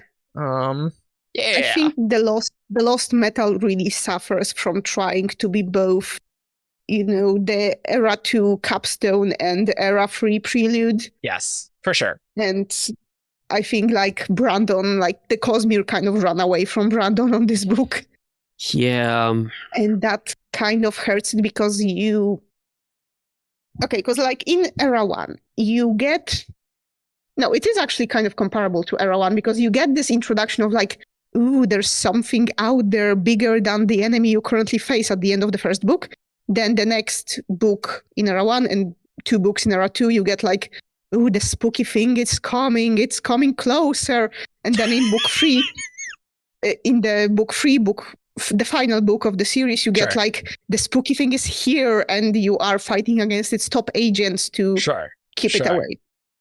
But I think it kind of falters because in Era 2 more so than Era 1, because Era 2 is kind of lacking focus. you can really tell that it wasn't a planned story, because in a way it's cool that each of the books of Era 2 are a bit of a different subgenre, because you get this like sort of westerny feel for the book 1. Then book 2 is more like, I don't know if crime noir is a good word for it, but like some kind of older version of that. Then book 3 you get this pulp adventure vibe, and book 4 is this terrorist thriller. Not sure how to call it. And like that's cool in and of itself, but that does mean that the book kind of lacks a stronger through line that would make this final part shine. And also the Lost Metal introduces like 90% of the elements of the, that work for the finale of this whole series, which, it's a bit of a mess. My explanation is also a mess, but the book and the ending is a bit of a mess. Yeah, it's interesting. I definitely think that you don't want to write your book series with like one book and then how many years went by? Like 5 years, and then two books really close. 2011 to 2015, 16, and then 2022. Yeah, then like another 6 more years. Yeah, it's a long time. And so I think that definitely didn't help. I feel like the amount of Cosmere he wanted to include in the series like expanded drastically between books 3 and 4. Like it might have worked better if he had been ramping up to that. Yes. And then yes. But it seemed like a lot was introduced right there in the end. Because he wanted to do the reveal with Kelsier and Bands of Mourning, and so it's like you can't really have Ghostblood stuff in there. Yeah, it's interesting. The way he just like completely dropped the Southerners in favor of the Ghostbloods as like the main, another faction in the Lost Metal is weird, especially since like the only like nod towards the Southerners was this just weird plot point of the Bands of Mourning getting it is a very out. Yeah. See in the next era for something potentially supposedly. It almost to me feels like I don't want to call it a band-aid, but he's just like, damn it, I should have had Wax use them all up in the end of Bands, like, and he's just like, well, I don't want them to have it for Era 3 because it's too powerful, so I need to take it off the table, and I guess I've got to do that here instead of in a retcon. Like I am sure Brandon is going to do something with that. It is very weird. It is very weird in this book. Agreed. 100%, no question.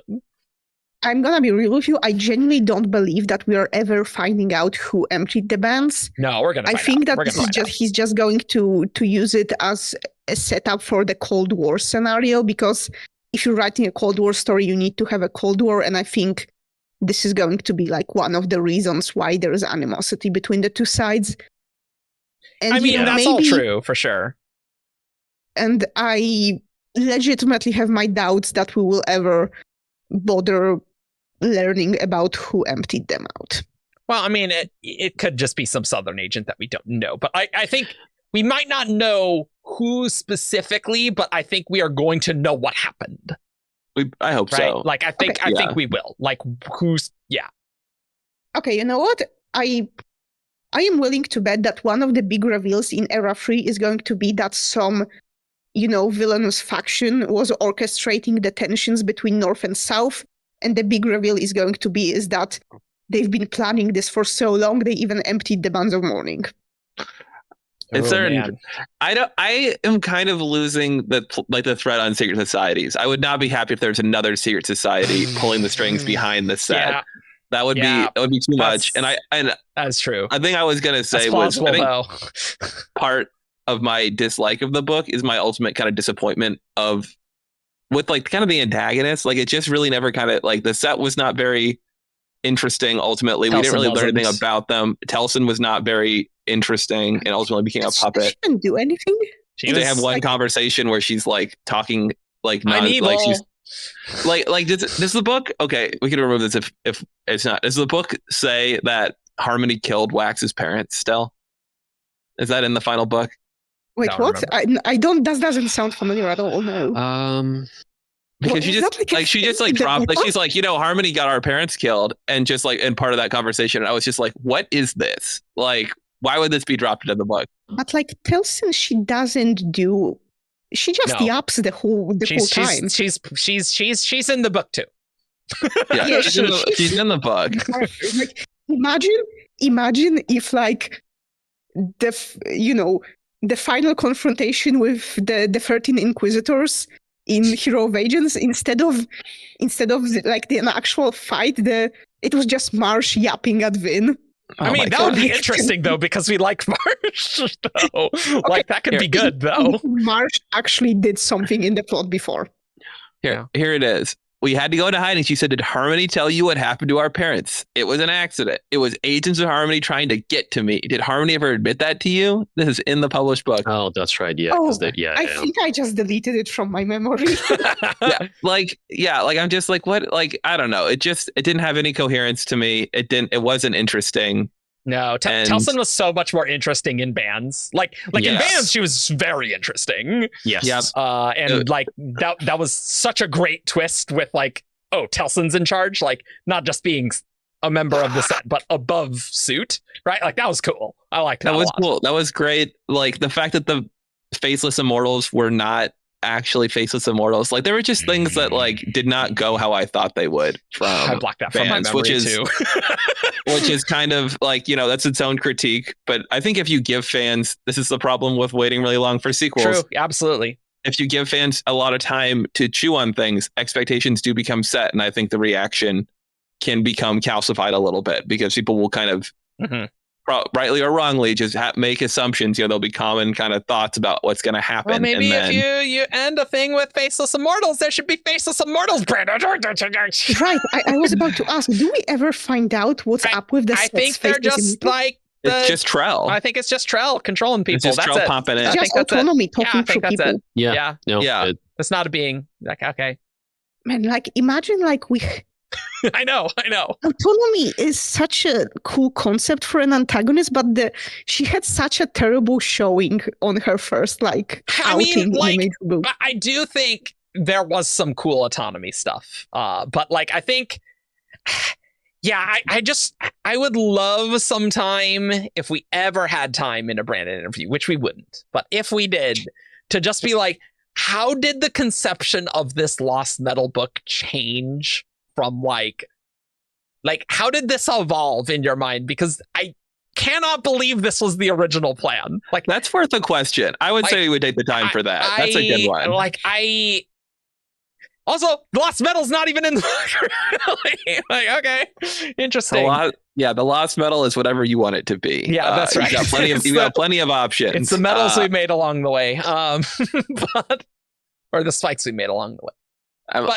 We should ask, did you feel tied to that title? Because you could have named it anything. Yeah, you could make it. I think maybe the biggest thing, though, is just we did the whole Southerner thing and they're not in this book, which, like, admittedly, I do think if you were going to choose one, we probably need to deal with Trell. But I just wish Brandon. Yeah, it's just an interesting book. It's weird. But he said he's like Trell be back in Era 3. Well, I don't know what that's going to mean. I don't know what that's going to mean. Look at our Era 3 predictions episode where we had lots to say on that. It was a fun episode.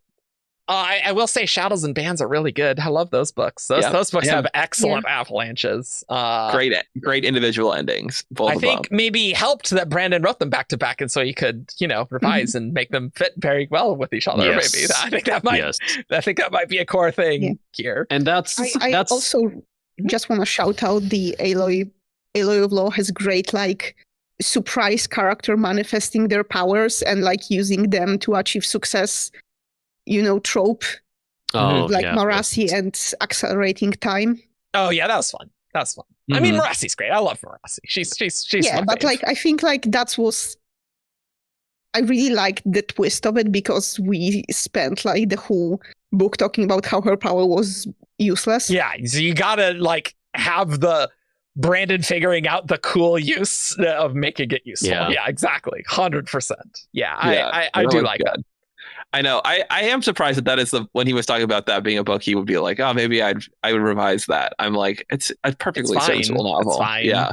And it is better. It is probably a better as a package than the Lost Metal. Like, oh man, I it don't know about doesn't- that, but It doesn't flow as neatly into Shadows. Like Era 2 feels like Alloy is a standalone, and then Shadows and Bands are a little mini series in the middle, True. and then true. Lost Metal is also kind of standalone-ish because of like it just goes places. well, but it does have some of the. It's funny how many things from book one it does pick up, like the missing women. Yeah. But, Yes. We never talked about for 2 bucks.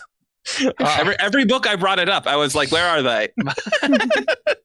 Yeah, I think it's really just it's an interesting package, Era 2. I figured out which like subgenre of fantasy Lost Metal was doing.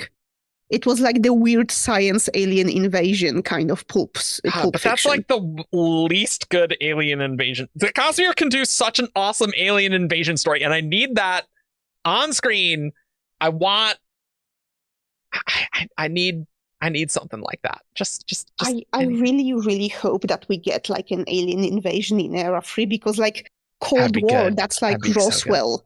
Oh, That's like the Roswell true. times. That's true. So if you're doing a Cold War story, you need to do aliens. I've always had like this is like my long held belief that what Brandon does is I need to write the Elantris sequels like around Era, like around the modern era. Uh-huh. I've always believed that like Cell and like the Elantrians might make contact with Cell Yeah, or sure. with sure. Scadrial. That would be some definite like Star Trek First Contact. It's like, hello, we are the Elantrians, and then just the Scadrians like shoot them, like or something like that. Like they're pretty good, like almost Vulcan analog in some senses. Yeah. They are also pretty good like analog for like the gray aliens because their skin is silver. True. We get that Yeah. too. That would be an interesting concept for like a Cold War 2 is like a third faction that is like an off-world like an off-world people, and you're like, okay, who they're both kind of vying for the support there. The space race gets wild when the Martians are also chilling.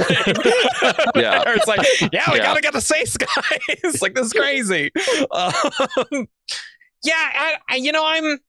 I think just from how we're talking about this, I'm very optimistic that Brandon writing Era 3 straight through, like, we're gonna have, I don't know, he's probably gonna write some random secret crap. Like, I'm not worried about us being bored. I'm happy to take a bit of a break for a few months too. That's not. Hey, I'm not opposed to that. But yeah, that white man is coming, Eric. You're gonna be so entertained when that comes out. Any day now. Any day. We're gonna start writing it. Any day. So we've been talking about Cosmere, but Brandon's done some non-Cosmere things, and some of them have some interesting endings.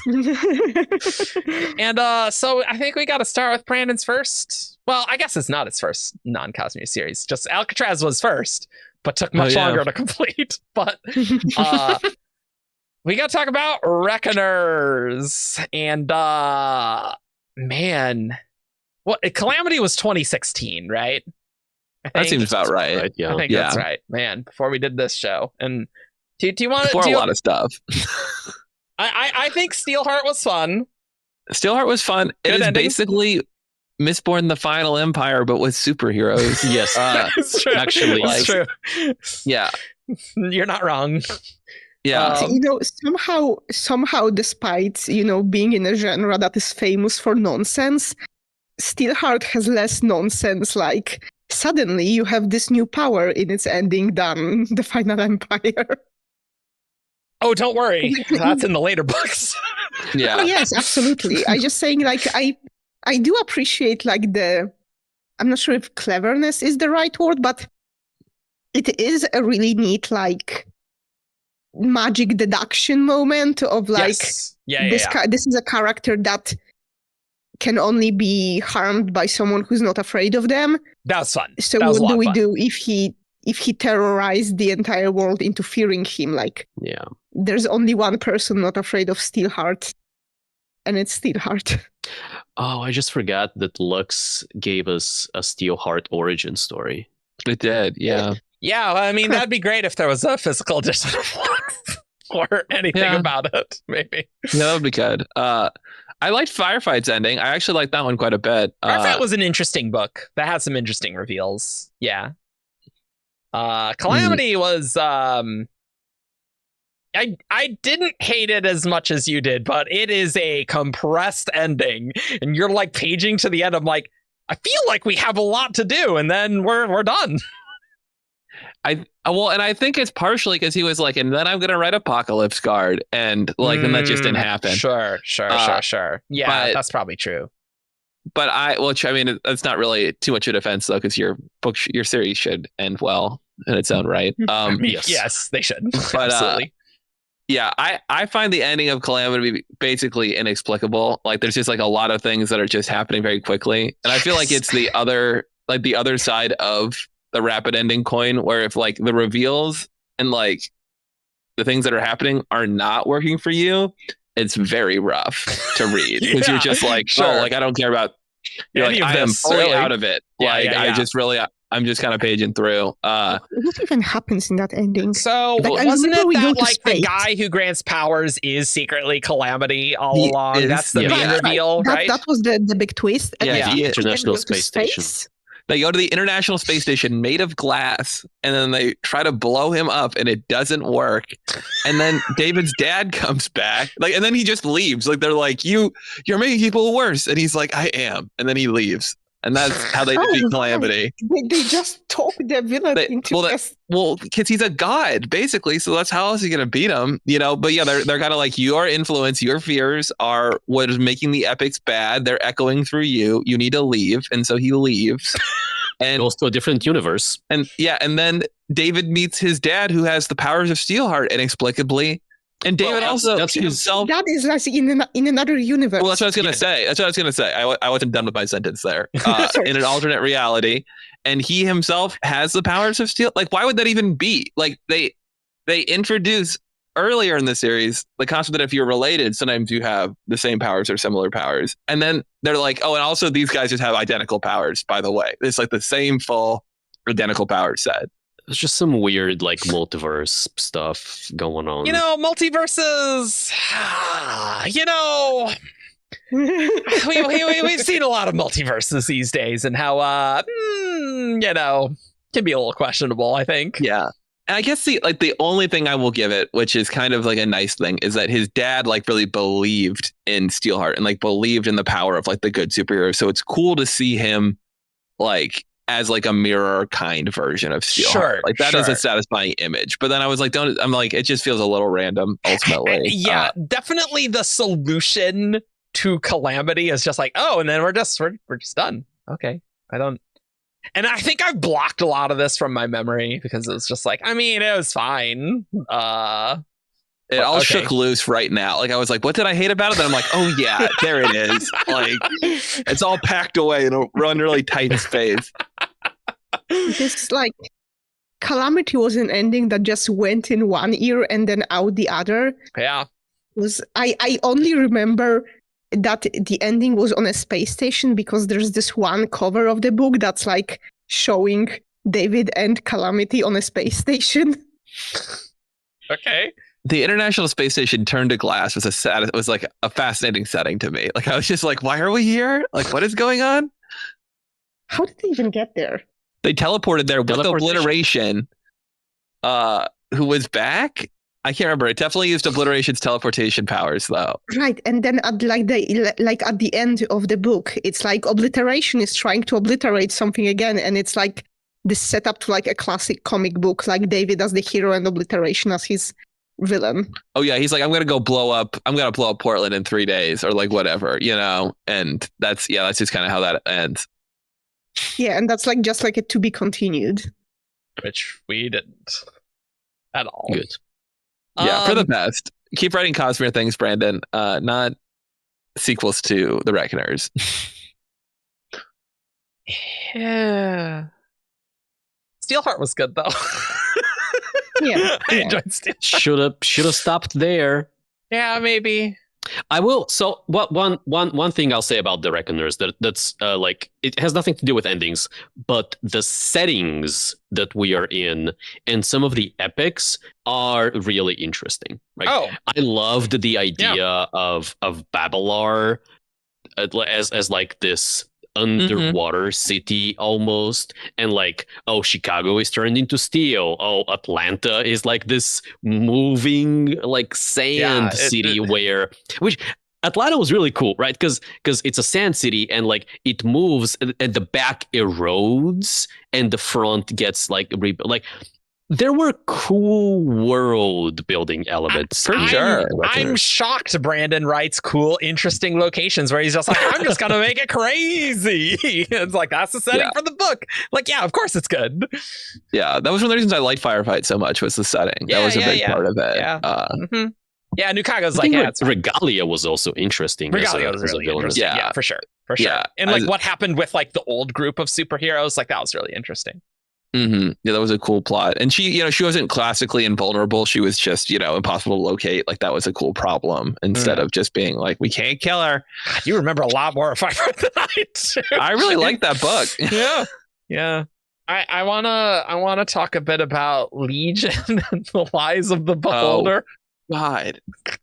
I still haven't read that one. Okay, well, we're going to spoil it, and because you don't need to. By all means, go ahead. You don't need to. Rasarr hasn't read fully a third of these books, so that's true. Right, no opinions on Well of Ascension. Before we started recording, like I haven't read Well of Ascension, haven't read Heroes of Ages. It's wild to me. Oh, I thought you just hadn't read Well of Ascension. I can't believe you haven't read Hero of Ages. That's worth a read. That's worth a read.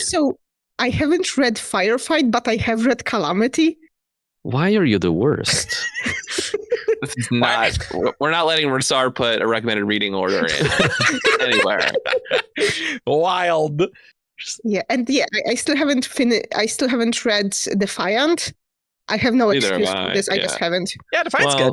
I like Defiant. I was stuck on it, but when I got to it, it was good. It's good. I have no better than Nowhere. Why I haven't read Defiant. And I haven't read Lies of the Beholder. Yeah, cool. So we'll talk about Defiant in a second. So Lies of the Beholder is basically a rapid rundown to murdering all of Stephen Leeds aspects. Basically. Yeah. All of them. Just literally all of them. They're just all die. Which, by the way, as I was reading the book, like that was terrifying. It was terrifying. That's true. It was pretty upsetting.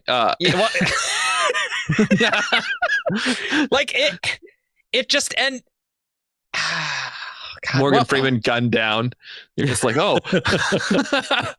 It was the ending of that was pretty inexplicable. I didn't hate it, but it was very fast. It was very fast. I feel bad criticizing it because I know it's a personal ending for Brandon. Like I think he like the way he feels like he kind of like that Stephen has like characters talking in his head at the end. I feel like that is something that's kind of personal for him. But I just don't like. I didn't like how it got there. And the resolution with what's her face that she was Sandra, in a VR. I think. Yeah, Sandra, that she was in a VR prison. I was like, that is the prison from Perfect State. What? Yes, that's true. That's true. It wasn't quite as to what happens in that novella. It's like a weird little Easter egg. Ignore that. Yeah.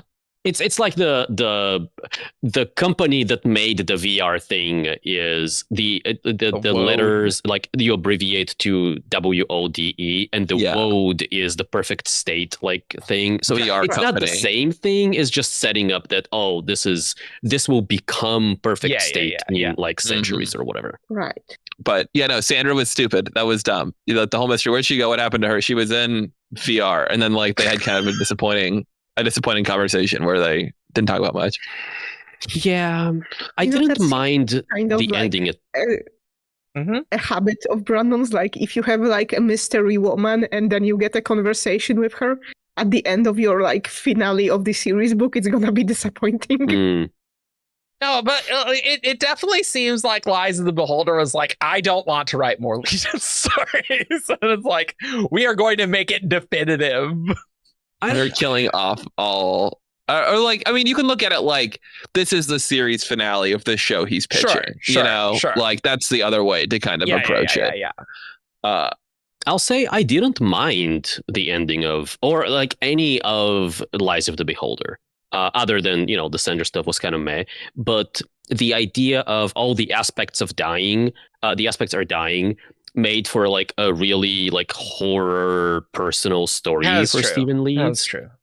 And the ending being kind of, oh yeah, the aspects are gone, but also maybe Toby is kind of back, or it's a new Toby, or it's the memory of Toby, like whatever. It was like a nice, like a little positive note at the end of the whole thing. Of a stressful thing. It didn't bother me. I just don't think I liked the central plan, which was that all the aspects needed to die. Like I was just like, I don't like that kind of just, you know, I was never gonna like it ultimately because of that. Yeah, that's probably true. It's like ending Stormlight with like no more Radiance. We are murdering all the Radiance. Magic all dies. the Spren die. All the Spren die. We're destroying all of them, and no more magic. Get out of here. Like imagine Hero of Ages where it's just like, yep, and Scadrial's just turns into Earth, and there's no more magic. It's like, oh god. Like just I do like Brandon typically bringing the magic back rather than magic disappearing and stuff, you know, and like the fantastical elements staying, you know. But it did really feel like Brandon's, I am wrapping things up. Yep. We need to focus on the Cosmere, and we must wrap things up, and I am going to do that rapidly. Yeah, he was on a pretty good tear there. I like Defiant. I think because, you know, some people haven't read Defiant here, but I like Defiant. It's good. I'm not worried about spoilers for sure. Some people think that a few things weren't resolved as well. But I think it's a really good book. I think Defiant was really good. It is the true Skyward sequel that you have to trudge through Starsight and Cytonic to get to. Yes, God, that's the problem. That's really it. Cytonic just killed my interest in that series. I think the other ending that's kind of noteworthy in the Cytoverse is the ending of, what is it, Starsight? What's the second book? Starsight. It's Starsight, yeah. Where they have he kind of pulls the rug out underneath you a little bit, where it's like the ending, like there's an epilogue and isn't there a chapter after the epilogue? Like, oh yeah. Like that's kind of a unique sort of structural ending from Brandon. That's true. That's true. Even though I did hate it at the time, I like it. I like the concept. I just didn't like what he did with it.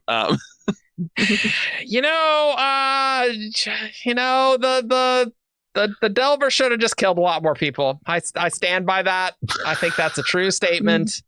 Brandon just didn't have the courage to do that. You know, I think the explosion in like Sunreach killed more characters than named characters than Delvers did in the entire series. The explosion in what?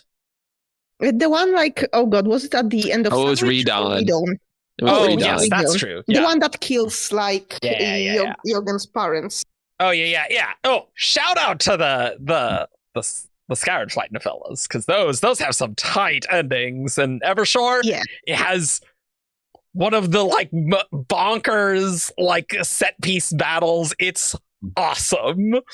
Really read the Skyward Fighting fellas. Those are good. Just Yeah, you don't need to read. If you didn't like Cytonic, just skip Cytonic and read the novellas, and they're gonna tide you over between Starsight and Defiant.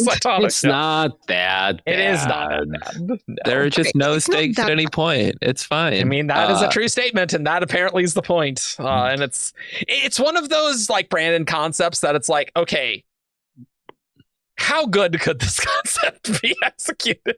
I'm just interesting. The whole point is it's it's this stakeless place where it's just Spensa can fight forever, even though we obviously know she's going to come back in the next book, because that's what the next book's going to be about. I'm like, that's cool, guys. It's really stressful. I wasn't sure if she was going to do it or not. Yeah, and books moments of you know how in some places online you get a writing prompt that's people come up with weird writing prompts, and you're supposed to write 2 paragraphs about it. Yeah, sure. It feels Cytonic kind of feels like one of those weird writing prompts that someone then decided to stretch into the entire novel. Hell, because, well, I mean, ultimately, I think Brandon did envision it to be a dual viewpoint thing with like Spencer and Jorgen and flipping between them, and that would have made it better. But then he split those to be the novella and then needed to expand Cytonic, and there was not much to do there. But like there are cool elements to Cytonic, like the mysteries and stuff was interesting, and like the actual final ending with the Delvers and stuff is actually very good in that book. I did enjoy that. I thought that was cool. It's just like space pirates, man. Like I just we're getting to newer books where I can remember us complaining about these things on the show. Yeah. Not remembering the books themselves, but remembering what we talked about the books. No, I remember the books. I remember the books. I've had to reread those like, too often. It's like being in the nowhere, Eric. It's just erasing itself from your mind. It's floating away. You can't remember. No. And so, of course, you've been waiting. We got to talk about the Stormlight endings. I know we've talked about Words of Radiance. Excellent ending, of course. I recently was rereading some early parts of Kaladin's section in Way of Kings. I don't remember even why I was doing this. I'll be perfectly honest. Like it was like end of part 1, beginning of part 2, and I'm like, this is really good. I'm really enjoying it. Like it turns out it's a really great book. And then like I think Wait, I just were you reading that, or were you reading Dragonsteel Prime? No. No, I did this before Dragonsteel Prime. This is true. And it was done much better in Way of Kings, of course. Maybe you were reading it because you wanted to compare it to the section in Dragonsteel Prime. No, I think I was like doing some dumb Coppermine thing, and then I just started reading. I was like, this is a good book.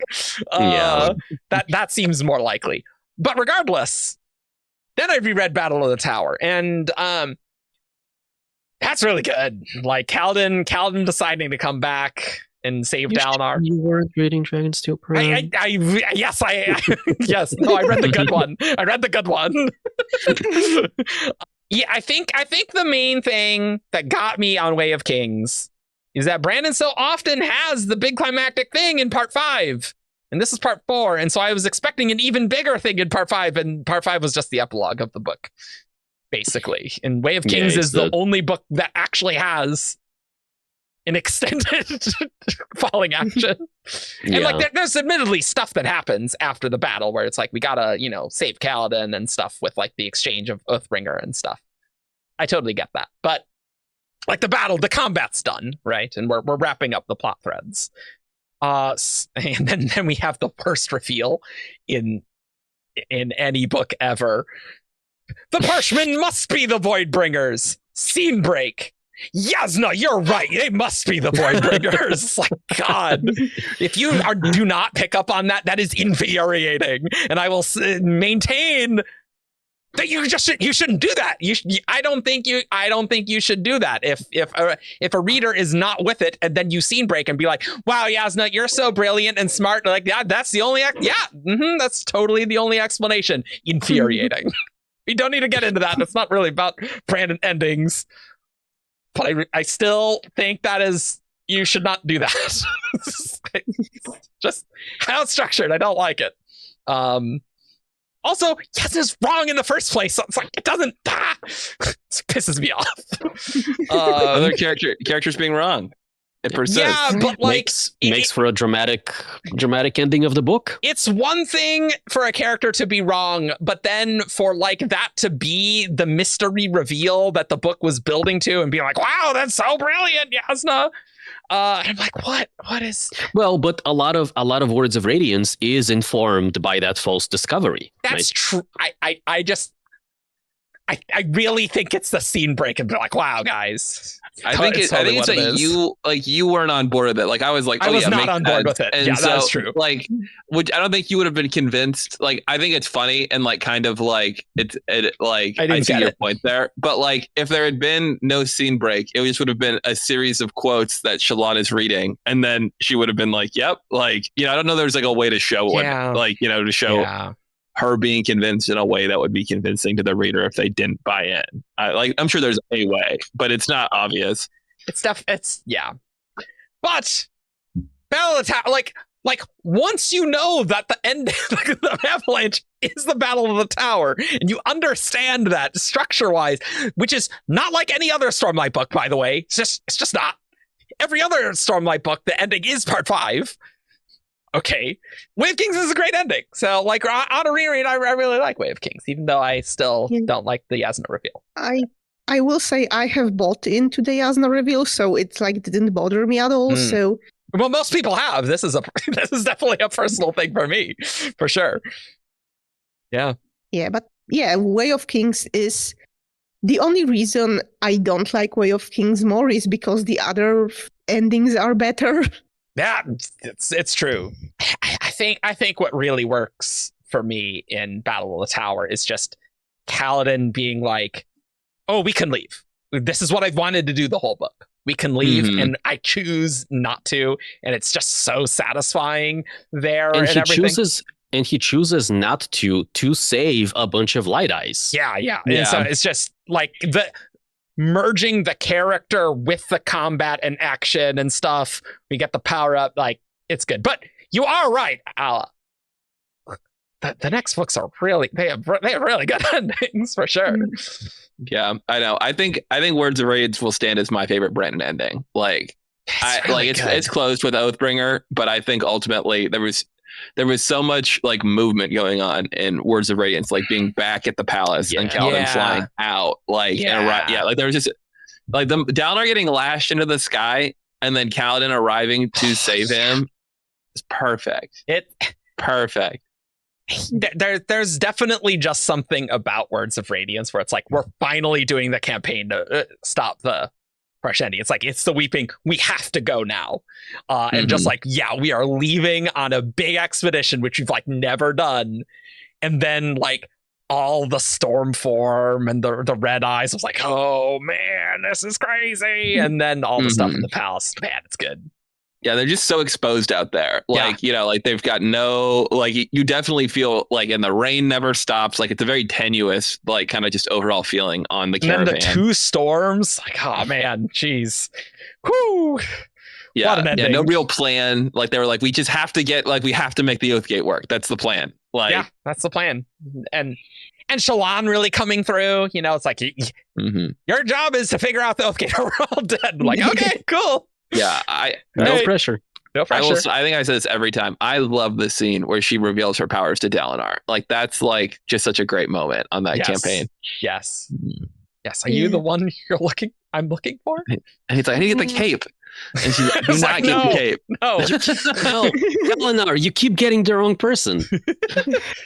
And still just shout out to Hold Out Thy Hand. Oh yeah. Just bruh. I still remember reading that and just like yelling loudly at 1 a.m. like hell yeah or something. It's just like a perfect mix of all the like Brandon Avalanche elements because you have like several big reveals about the magic, including like stuff like the Oathgates working, the nature of like the Everstorm, the way the actual origin of the Shard Blades. Splendor you Blades, have the big character obtaining a big power up. Yeah. Kaladin. Yeah. You get the big cinematic moment of the entire like battle in the sky. You get massive like manifestations of magic with High Storm and the Everstorm summoning. You get the big like battle as well, which is like Stormlight does the biggest battles, right? With the storm forms. Yeah. You're so right. And also like the visual and the audio, like the idea of, the thousands upon thousands of like demonic looking storm forms with glowing red eyes in the darkness with the rain falling down and like chanting. We have to kill them or we are all dead. It's like, oh man.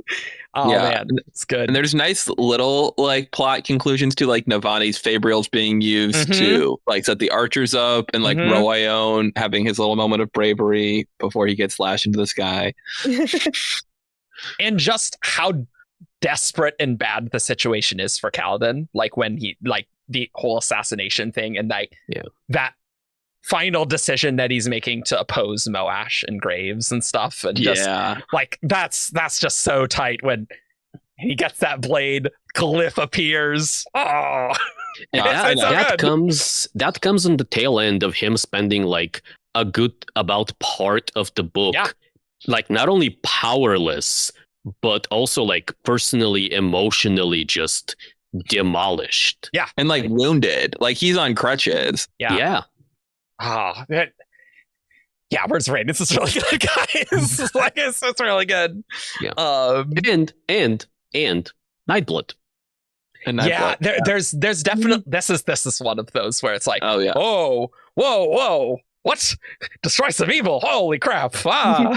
Yeah. Okay. The moment that launched 1,000 arguments about reading order.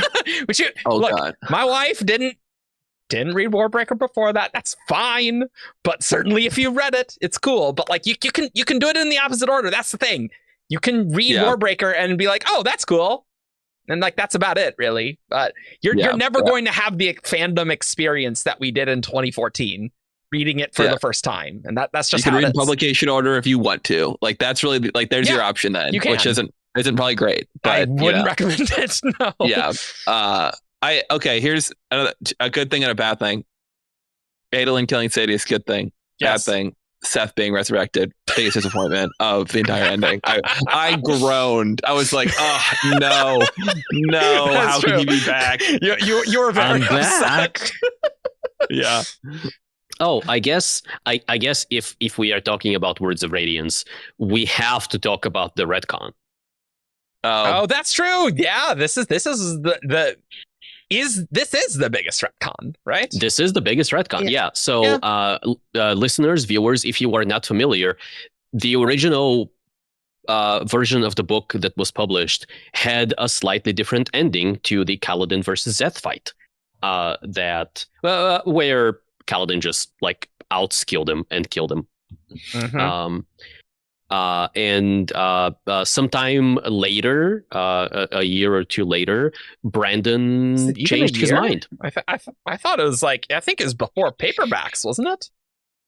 I honestly don't remember. I don't remember. Yeah, it wasn't that long after. It was definitely not more than a year, I don't think. Was it really? Oh. Again, hard to remember. We didn't prep this episode at all for what our talking points are going to be. I didn't even think about this. Yeah. Brandon changed his mind. He decided that Kaladin's actions are not representative of what he wants Kaladin to be and who he wants him to be. So we'll just slice off Zeth's hand and drop the honor plate and then have the storm kill him. Yes. Oh, okay. Yes.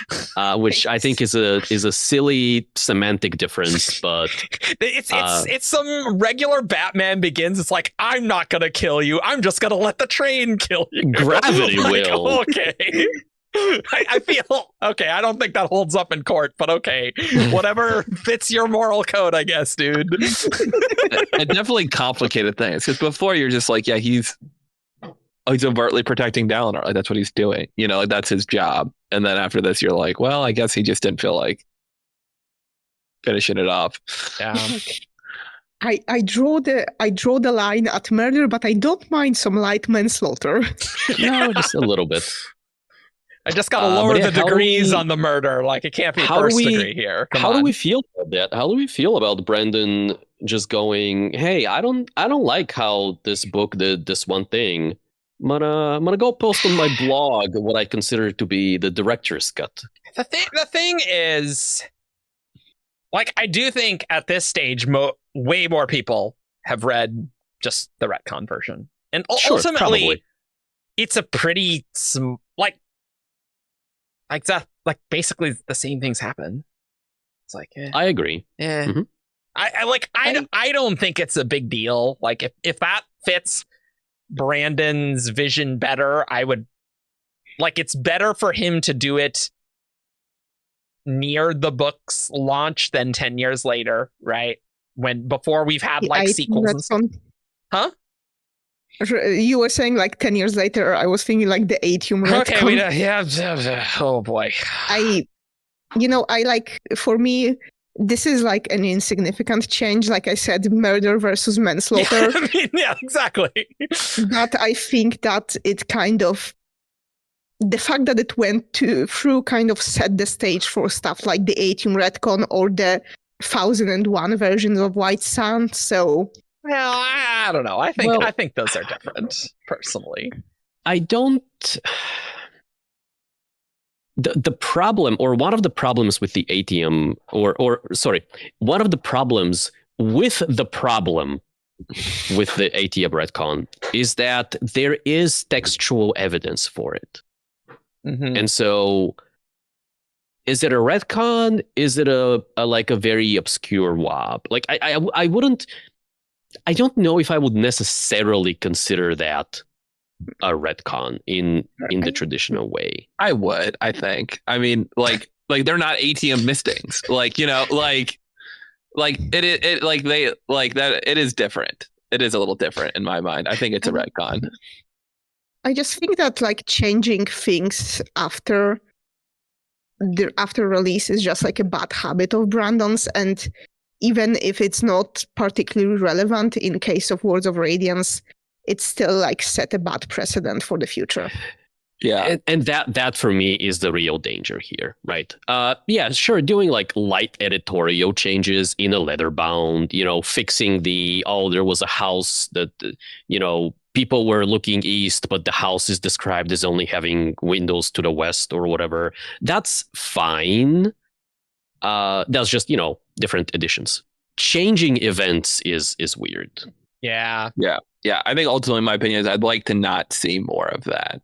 And like ultimately, like it's been nearly 10 years. The Atium retcon doesn't matter until it's in the book. Like, who cares? Like, I don't think it actually matters any appreciable amount. Like, we'll see how he deals with it in books later. Like, okay, I do love this. I tried to search. Apparently, this happened like March 7th or so, 2015. So about a year later. And I love this Game FAQs forum thread where someone just links to their citation about Brandon changing the ending with just BrandonSanderson.com. I'm like, nice. Very good. Yeah. So ultimately, like, he hasn't really done cons like this. So like this doesn't really bother me a lot, especially because it doesn't make much of a difference. Like, okay, well, and whatever. I think he even said in the original post, he wrote the future books to be like, he's never gonna say, oh, when you know, like, he leaves it ambiguous so people can read it and both can kind of be true a little bit. So I mean, it's very easy when the result is pretty much identical. Yep, it is. So yeah, you know, whatever. I'm not bothered by this. I agree. We don't want these things to happen, for sure. Let's talk about maybe the biggest Brandon ending that there ever was. Oathbringer. Yes. The massive Oathbringer battle. Is my favorite.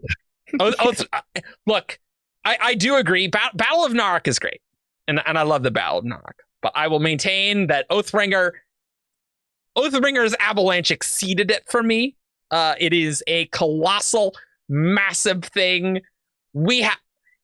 What a trip that is, where part 5, we get finally the scene of Dalinar losing his memories and its cultivation. Holy crap, what a scene. And then we're straight into the Battle of Thalenfield, which I was not expecting after the end of part 4, where we get the Recreants reveal stuff. And so we get, oh yeah, no, things are bad right now, and we're switching viewpoints real fast immediately. Odium is on the battlefield, ready to go. Like, oh man, guys, holy crap. Mm-hmm. And this is like another moment of like Brandon kind of messing with the structure to make the ending work better with this super long battle chapter. Yes, after the Unity chapter, we have the huge chapter. Mm-hmm. Yeah. Oh, I never noticed that. Oh yeah, I think it's real big. There's a little Wheel of Time last battle stuff going on here. How long is this? Yeah, that was definitely the inspiration for this. Mm-hmm. What was the chapter called? Was that Despair That Would Not Break? Yes, it is. I'm getting the chapter that would not end. It is a long one. Oh, because it's all split up in statistical analysis, so I'd have to add up each one. That's annoying. We need to have on the statistical analysis the actual chapter total of these, because I'm not doing that arithmetic. But it's long. There's a lot of words there for sure. You get the moment of like Dalinar's entire emotional height and him trapping the Unmade in the gemstone. Oh yeah, you get Lift and Zeph hanging around. it's great. The dynamic duo that you would not expect. Yeah, I love that. You get Yasna and Renarin. Oh, Yasna and Renarin, that's excellent. Yeah, not killing Renarin, even though that final Renarin reveal, that's really good, and we finally get Renarin POVs. Yes, and you also like finally get Yasna just actually fighting people instead of just turning some thugs into smoke. Yeah, Yasna doing her stuff. You also get like this failure of Kaladin to swear his ideal. Mm-hmm. That is more part 3. I feel like. No, it's definitely part 4 at the least. That's in Shadesmar. Yeah, right. Shadesmar. So because he only. Kaladin, Shan, and Adolin only managed to leave Shadesmar because Dalinar opened the perpendicular. That's right. And Syl's like, it's time for someone else to save you. Yeah. Mm-hmm. Yep. Yeah. I think that it's a good ending. I think that if I'd connected more strongly with Dalinar's his giving up his pain thing, I think it's a great ending. It's just not something that I personally strongly relate to. Sure. But so I think that's probably why it's not slightly higher for me. Maybe Crystal Monster Amaram lures it a bit in your mind. Yeah, Crystal Monster Amaram is not great. There's a few inexplicable things. Zeth just yep, I'm with the good guys now. This is a few things that I know we've discussed. Thank you for reminding me of the things I don't like about it, Eric. you bet. I got you, bud. Yeah, Skybreaker just hanging out in the sky. Hey, how's it going? And I like the moment when all 10 of our main characters are there, but I wish there had been a reason for Talon and Ash to show up, because it's so weird that they he wakes up and you're like, oh my god, Talon is awake. What's he gonna do? And he's just gonna be there for the count there, and then leaves and completely leaves. And I'm just like, why did we don't get my hopes up like this, Brandon? It's true. Brandon has introduced the coolest character in the Cosmere and proceeded to do absolutely nothing with him for 4 books straight at this point. Herald flashbacks, man. We're gonna see him for sure, man. Yeah, I do think that. Oh, go ahead. We are starting to sound like we're coping. It's gonna be great. Just wait for the Herald flashbacks. But the Herald flashbacks are gonna be great, though. The female heralds are going to do stuff. Just wait for the herald flashbacks. We're not that crazy. We're going to complain about the female heralds. That's just fine.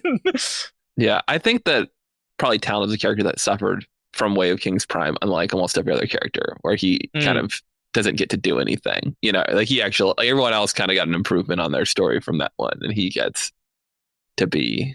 I don't know.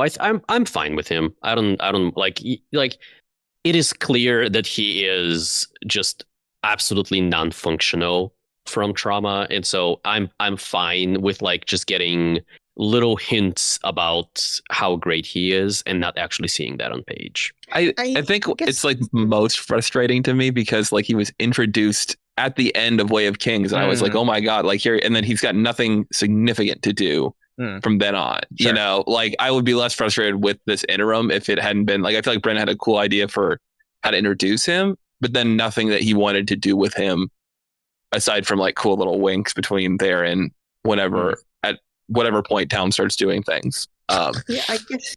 Yeah, for me, the issue is not so much that Tone doesn't do much, is that it feels like there's no progress with him.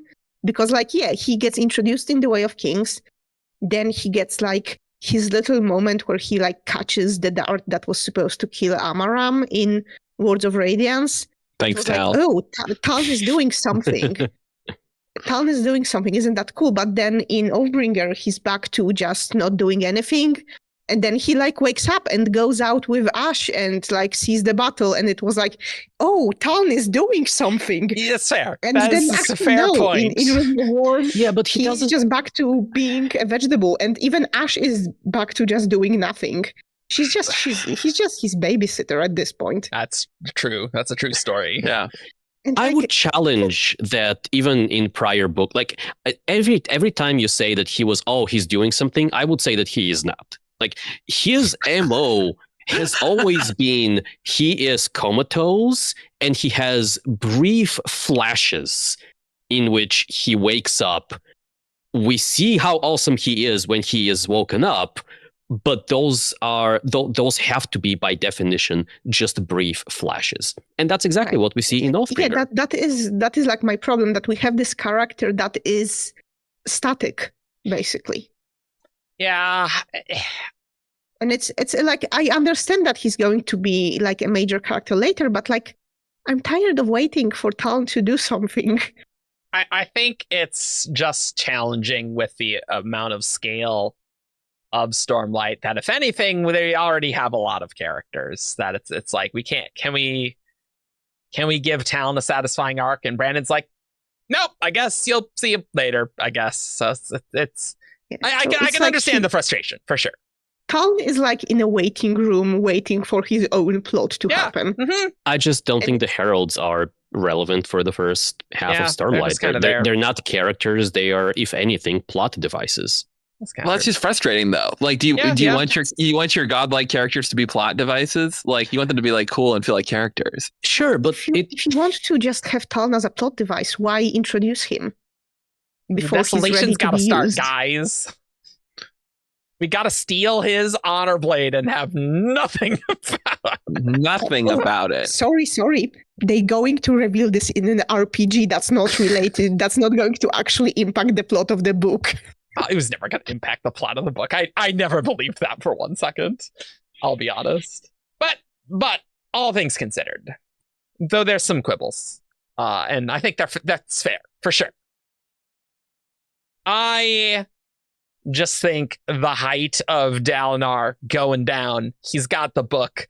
He could be Odium's champion, and honestly, like, wreck everyone, because we've seen in the flashbacks. Yeah, he can do that. He's just so freaking cool. That Dalinar just, nope, you can't have my pain. I'm gonna do it. Just standing up to him is just so awesome. And then finally, like, capturing the thrill, and it's like, oh, you need to capture it with something you know really well, and Dalinar knows it extremely well. God, I love it. It's very, very. I think the Oathbringer ending is incredible.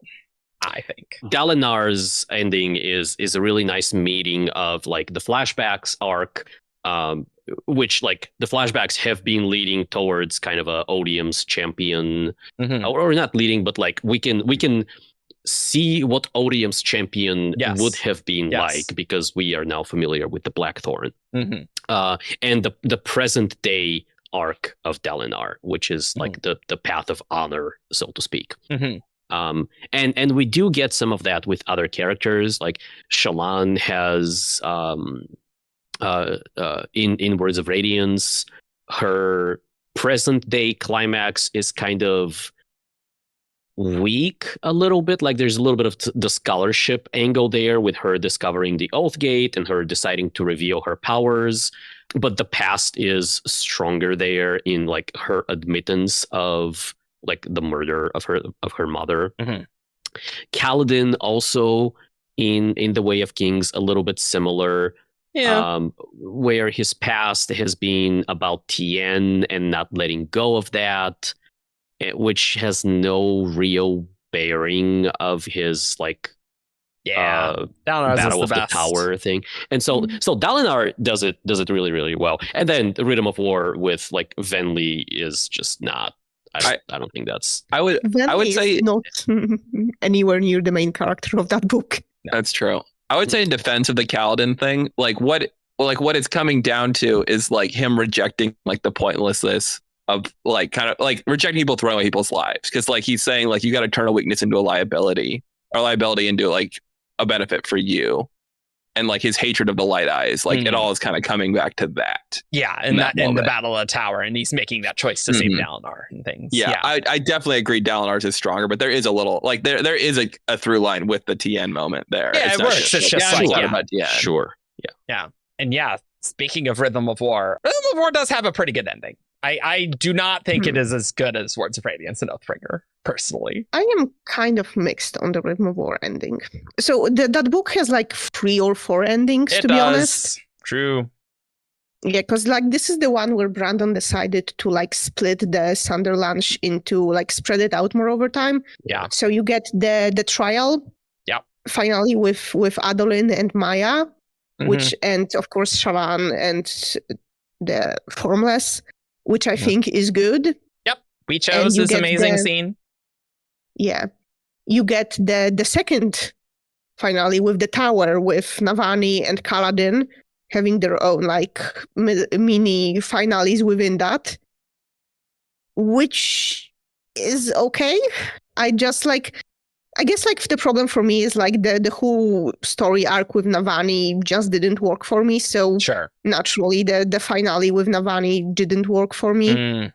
And on the other hand, we have Kaladin, defeating the Pursuer, which like the Pursuer is the biggest jobber in the series.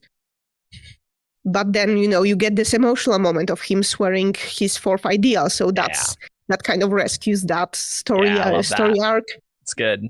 And then you get the 3rd ending with Dalinar and Ishar, which is also like, it's solid, but it's more like set up for the future more so than finale of the ongoing arc. So overall, yeah, like I said, it's a bit of a mixed bag for me. The Taravangian ending was good. The Taravangian stuff was wild, but right. So the Taravangian ending is actually also on the good side of the endings of this book. Was more of an ending for Reyes than him. Hey-oh. Brandon intentionally made it not styled like Words of Radiance and Oathbringer. I really like the Words of Radiance and Oathbringer style, so I like it less. But there is still a lot of cool things to like. It just doesn't quite come together like those other ones, and so it is less my personal taste, I think, personally. Yeah, I feel like this book gets like I feel like in like the common fan rankings of the Starlight books, like there's Oathbringer and Words of Radiance that are like neck and neck. Maybe Oathbringer like a hair above, I would say, what I generally see, but like pretty highly rated, pretty close. And I feel like Rhythm of War takes a step down in most people's rankings of the books. Some people really love it the best as well. Oh, I know, and like everyone's got their own. Yeah, like just like the averages, and I don't think the endings have anything to do with it though, because I actually think most of the endings are pretty good. Yeah, I think that it's more about what happens over the course of the book.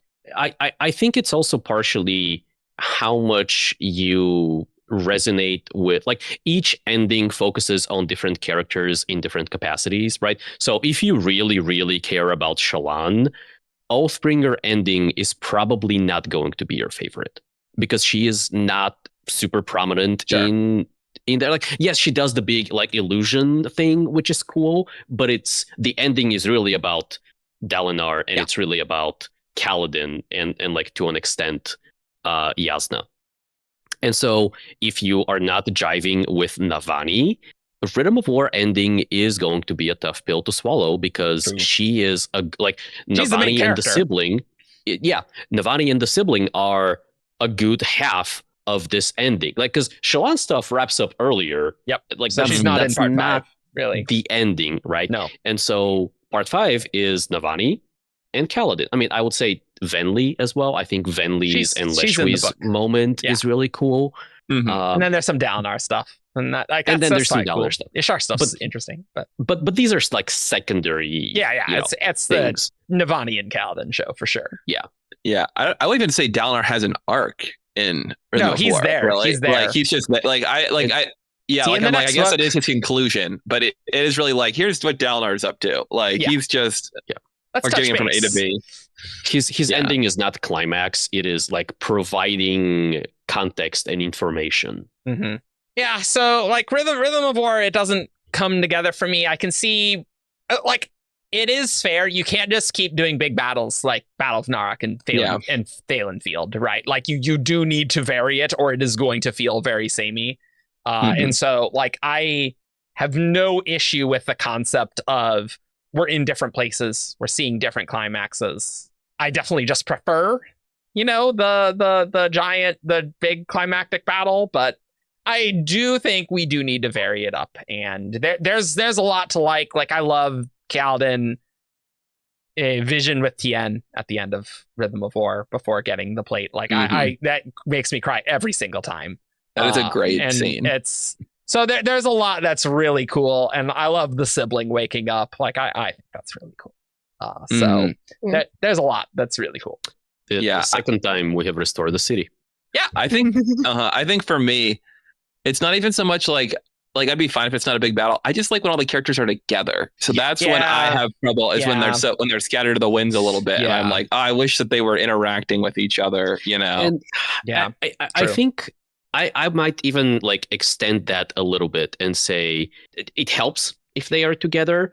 I am also okay if the climaxes of the different characters are just woven together. Like, it's the fact that Shallan is pulled earlier ahead, and the fact that the Dalinar doesn't really have like a big climactic moment at the end that make the climax of, or the avalanche of Rhythm of War really feel more shallow in that way.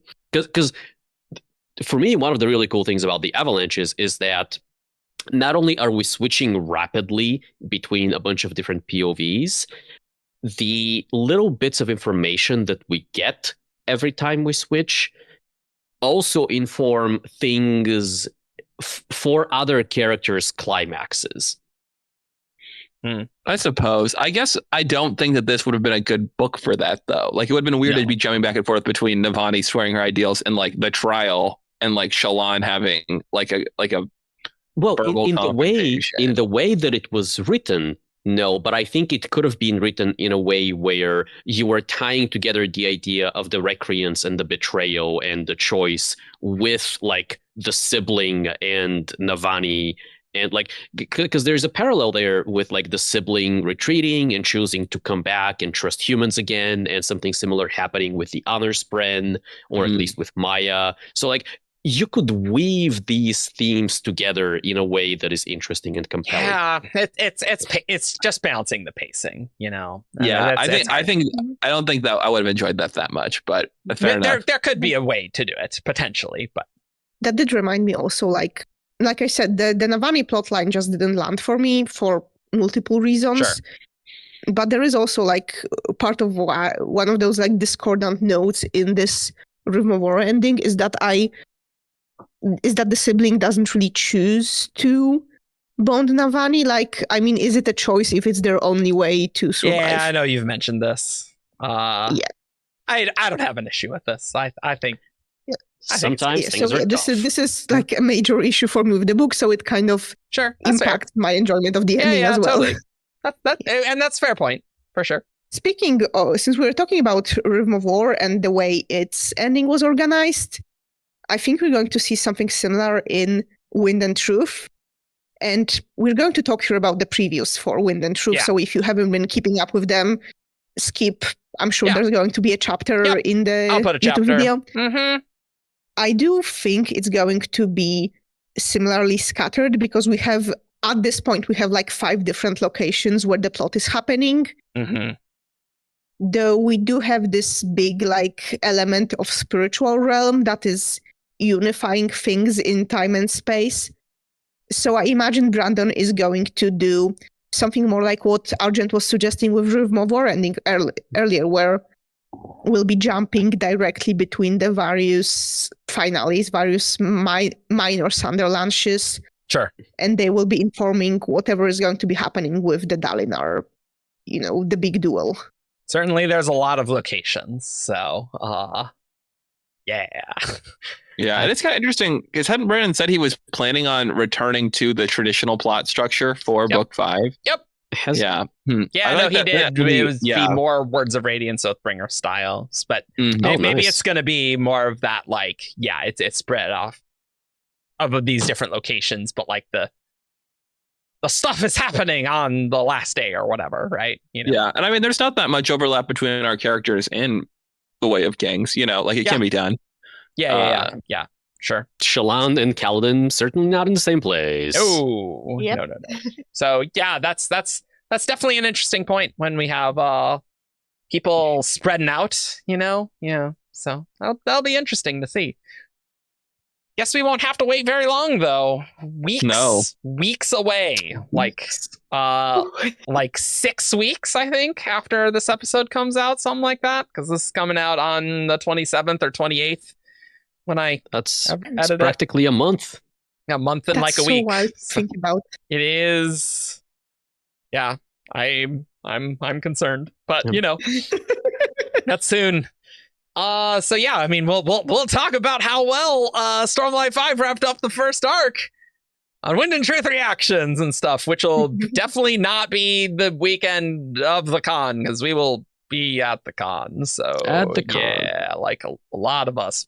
Say hi to us at the convention. Hey, but we will definitely have episodes the following weekend or some sort of schedule after that first weekend or whatever. I don't know. There will be reactions episodes. You can expect that. There will be stuff. The most awkward thing is usually I do a week of State of Sanderson, but we will be right in the middle of Wind and Truth stuff. So I don't know. We'll figure it out. Stay tuned and see. Lots of Wind and Truth content. Don't you worry. So I think let's get on over to who's that Cosmere character? This character is from Rasarr. Menace. Tien. Tom. Braze. Void in drag on a horse. It's time for who's that Cosmere character? Old chaps. Old chaps. Yes, that's right. He's definitely been it before. Yes. He's definitely been it before. Oh yeah. Yeah. Twice, I think, actually. Yeah, multiple times for sure. So because we have talked extensively about the Words of Radiance Leatherbound and stuff, I'm just going to do one of these. Sounds good. A lot of Words of Radiance talk today. Sure. And Grace sent me these a while back, so we're going to do that now. But I guess I got to do the intro. Okay. Oh, we've been recording 3 hours. Welcome to Who's That Cosmere Character, the game show where he said three clues. 3 clues. 3 clues. 3 clues. Well, we ain't got time for 5. At least speed. Who's that Cosmere character? 5 clues and a character to WTCC@17shard.com. I read each clue aloud, and after each clue, these guys have a chance to guess who's that Cosmere character. And this one is sent by Aaron. And clue 1, this character has no magical powers. Ha, loser. But Adolin. Not Adolin. Watch you talk about like that. He has the power of friendship. He does have the power of friendship. That is true. To an almost magical level, honestly. The biggest magical power is friendship. Is summoning a shard blade a magical power? Or is it a magical item? I would not say it's an invested art, at least, but this does say magical power. And so, no. I call it an object. I wouldn't call it a power. I wouldn't call it a power because it's anyone can do it. Sure. But then there's breath and anyone can awaken. So is awakening okay. Yeah. Would you call any Nalthian a magic user? Yeah. They're playing Never Awaken with their breath. Oh, that's a good question. Okay, if they never use the breath, they're not magic users. They're only magic users if they use their breath. Are they only magic then? Yes, magic. They're magic powers. Well, is it my homeboy Ridger? It's not Ridger. Nice. Okay. Is it Cord? It is not Cord. Oh, I love those. Clue 2. This character has been to the Shattered Plains. I would argue that she has magical power in her sight. Ooh, Maybe. that is a good point. What about? Oh shoot! What was his name? I forgot. I was going to say someone else who hasn't been to the Shattered Plains, so that's not the right character. Well, it's not Tazberg. It's not Tazberg. He drowned. Well, we don't know that. I think I'm feeling pretty confident that he drowned. Y'all got out, but I don't know about Y'all Tazberg. got out. Somebody made the point that she saw other sailors, but she didn't see when Shallan was doing her like weird scribe-ish. Sure. Which, God, what was that about? Spiritual realm stuff. I'm trying to think. Who's the slaver that Kaladin's in the cart with. Oh, He has like a very Phylan name. Yeah, it's Like- a Phelan name. Yeah. I know which character you're talking about. Is that your guess? That is my guess.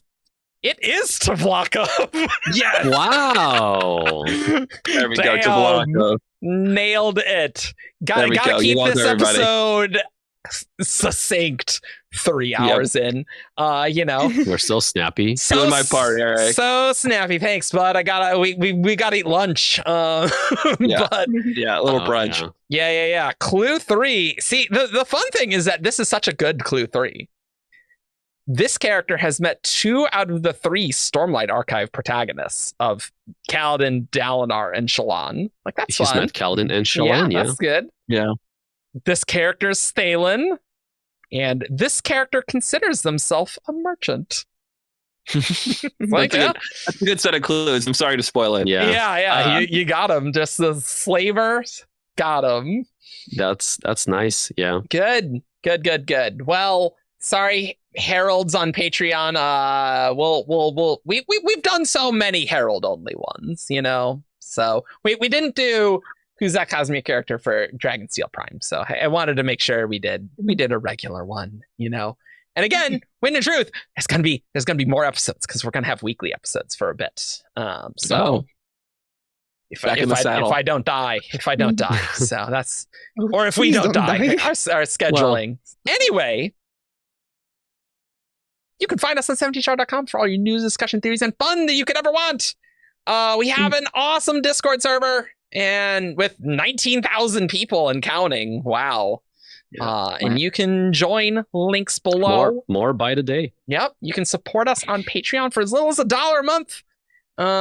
And where there's lots of, maybe lots of is dramatic, but there's outtakes. If you want to talk about Notum and stuff about him, we have 30 minutes talking about that. Non-zero number of nonsense. Yes. I highly recommend that 30-minute Notum thing. Go find out. I don't even know about this. Okay. It's called Notum's Tits. So come to Patreon and find out if you want. Maybe saying it explicitly will make you not support us on Patreon. That's possible. Yeah. We're on social media and stuff, and you can find us Barely. but we're technically present, and that's the best kind of present. Technically. Just like my dad. Wow. And you didn't murder him like Shallan, so that's small wins. Maybe I just repressed it, Oh damn. just like Shallan. Anyway, this is like a real Sanderson of an ending. yeah, this is there's a lot of stuff happening real quickly here. Discovering all sorts of things here. That's right. I don't know what the next episode's going to be. I imagine in November we will have another Wind and Truth previews episode, but it probably won't be all of part 2. But yeah. So, but you'll get something probably, and so we'll figure that out. But at the very least, stay tuned for Wind and Truth content, and we'll see you all next time. Peace. Bye. Bye. You're not gonna box it out at the end again. No, that's the wind. That's the wind. Oh, that's the wind. Okay. Of course. Okay. Of course. Ah.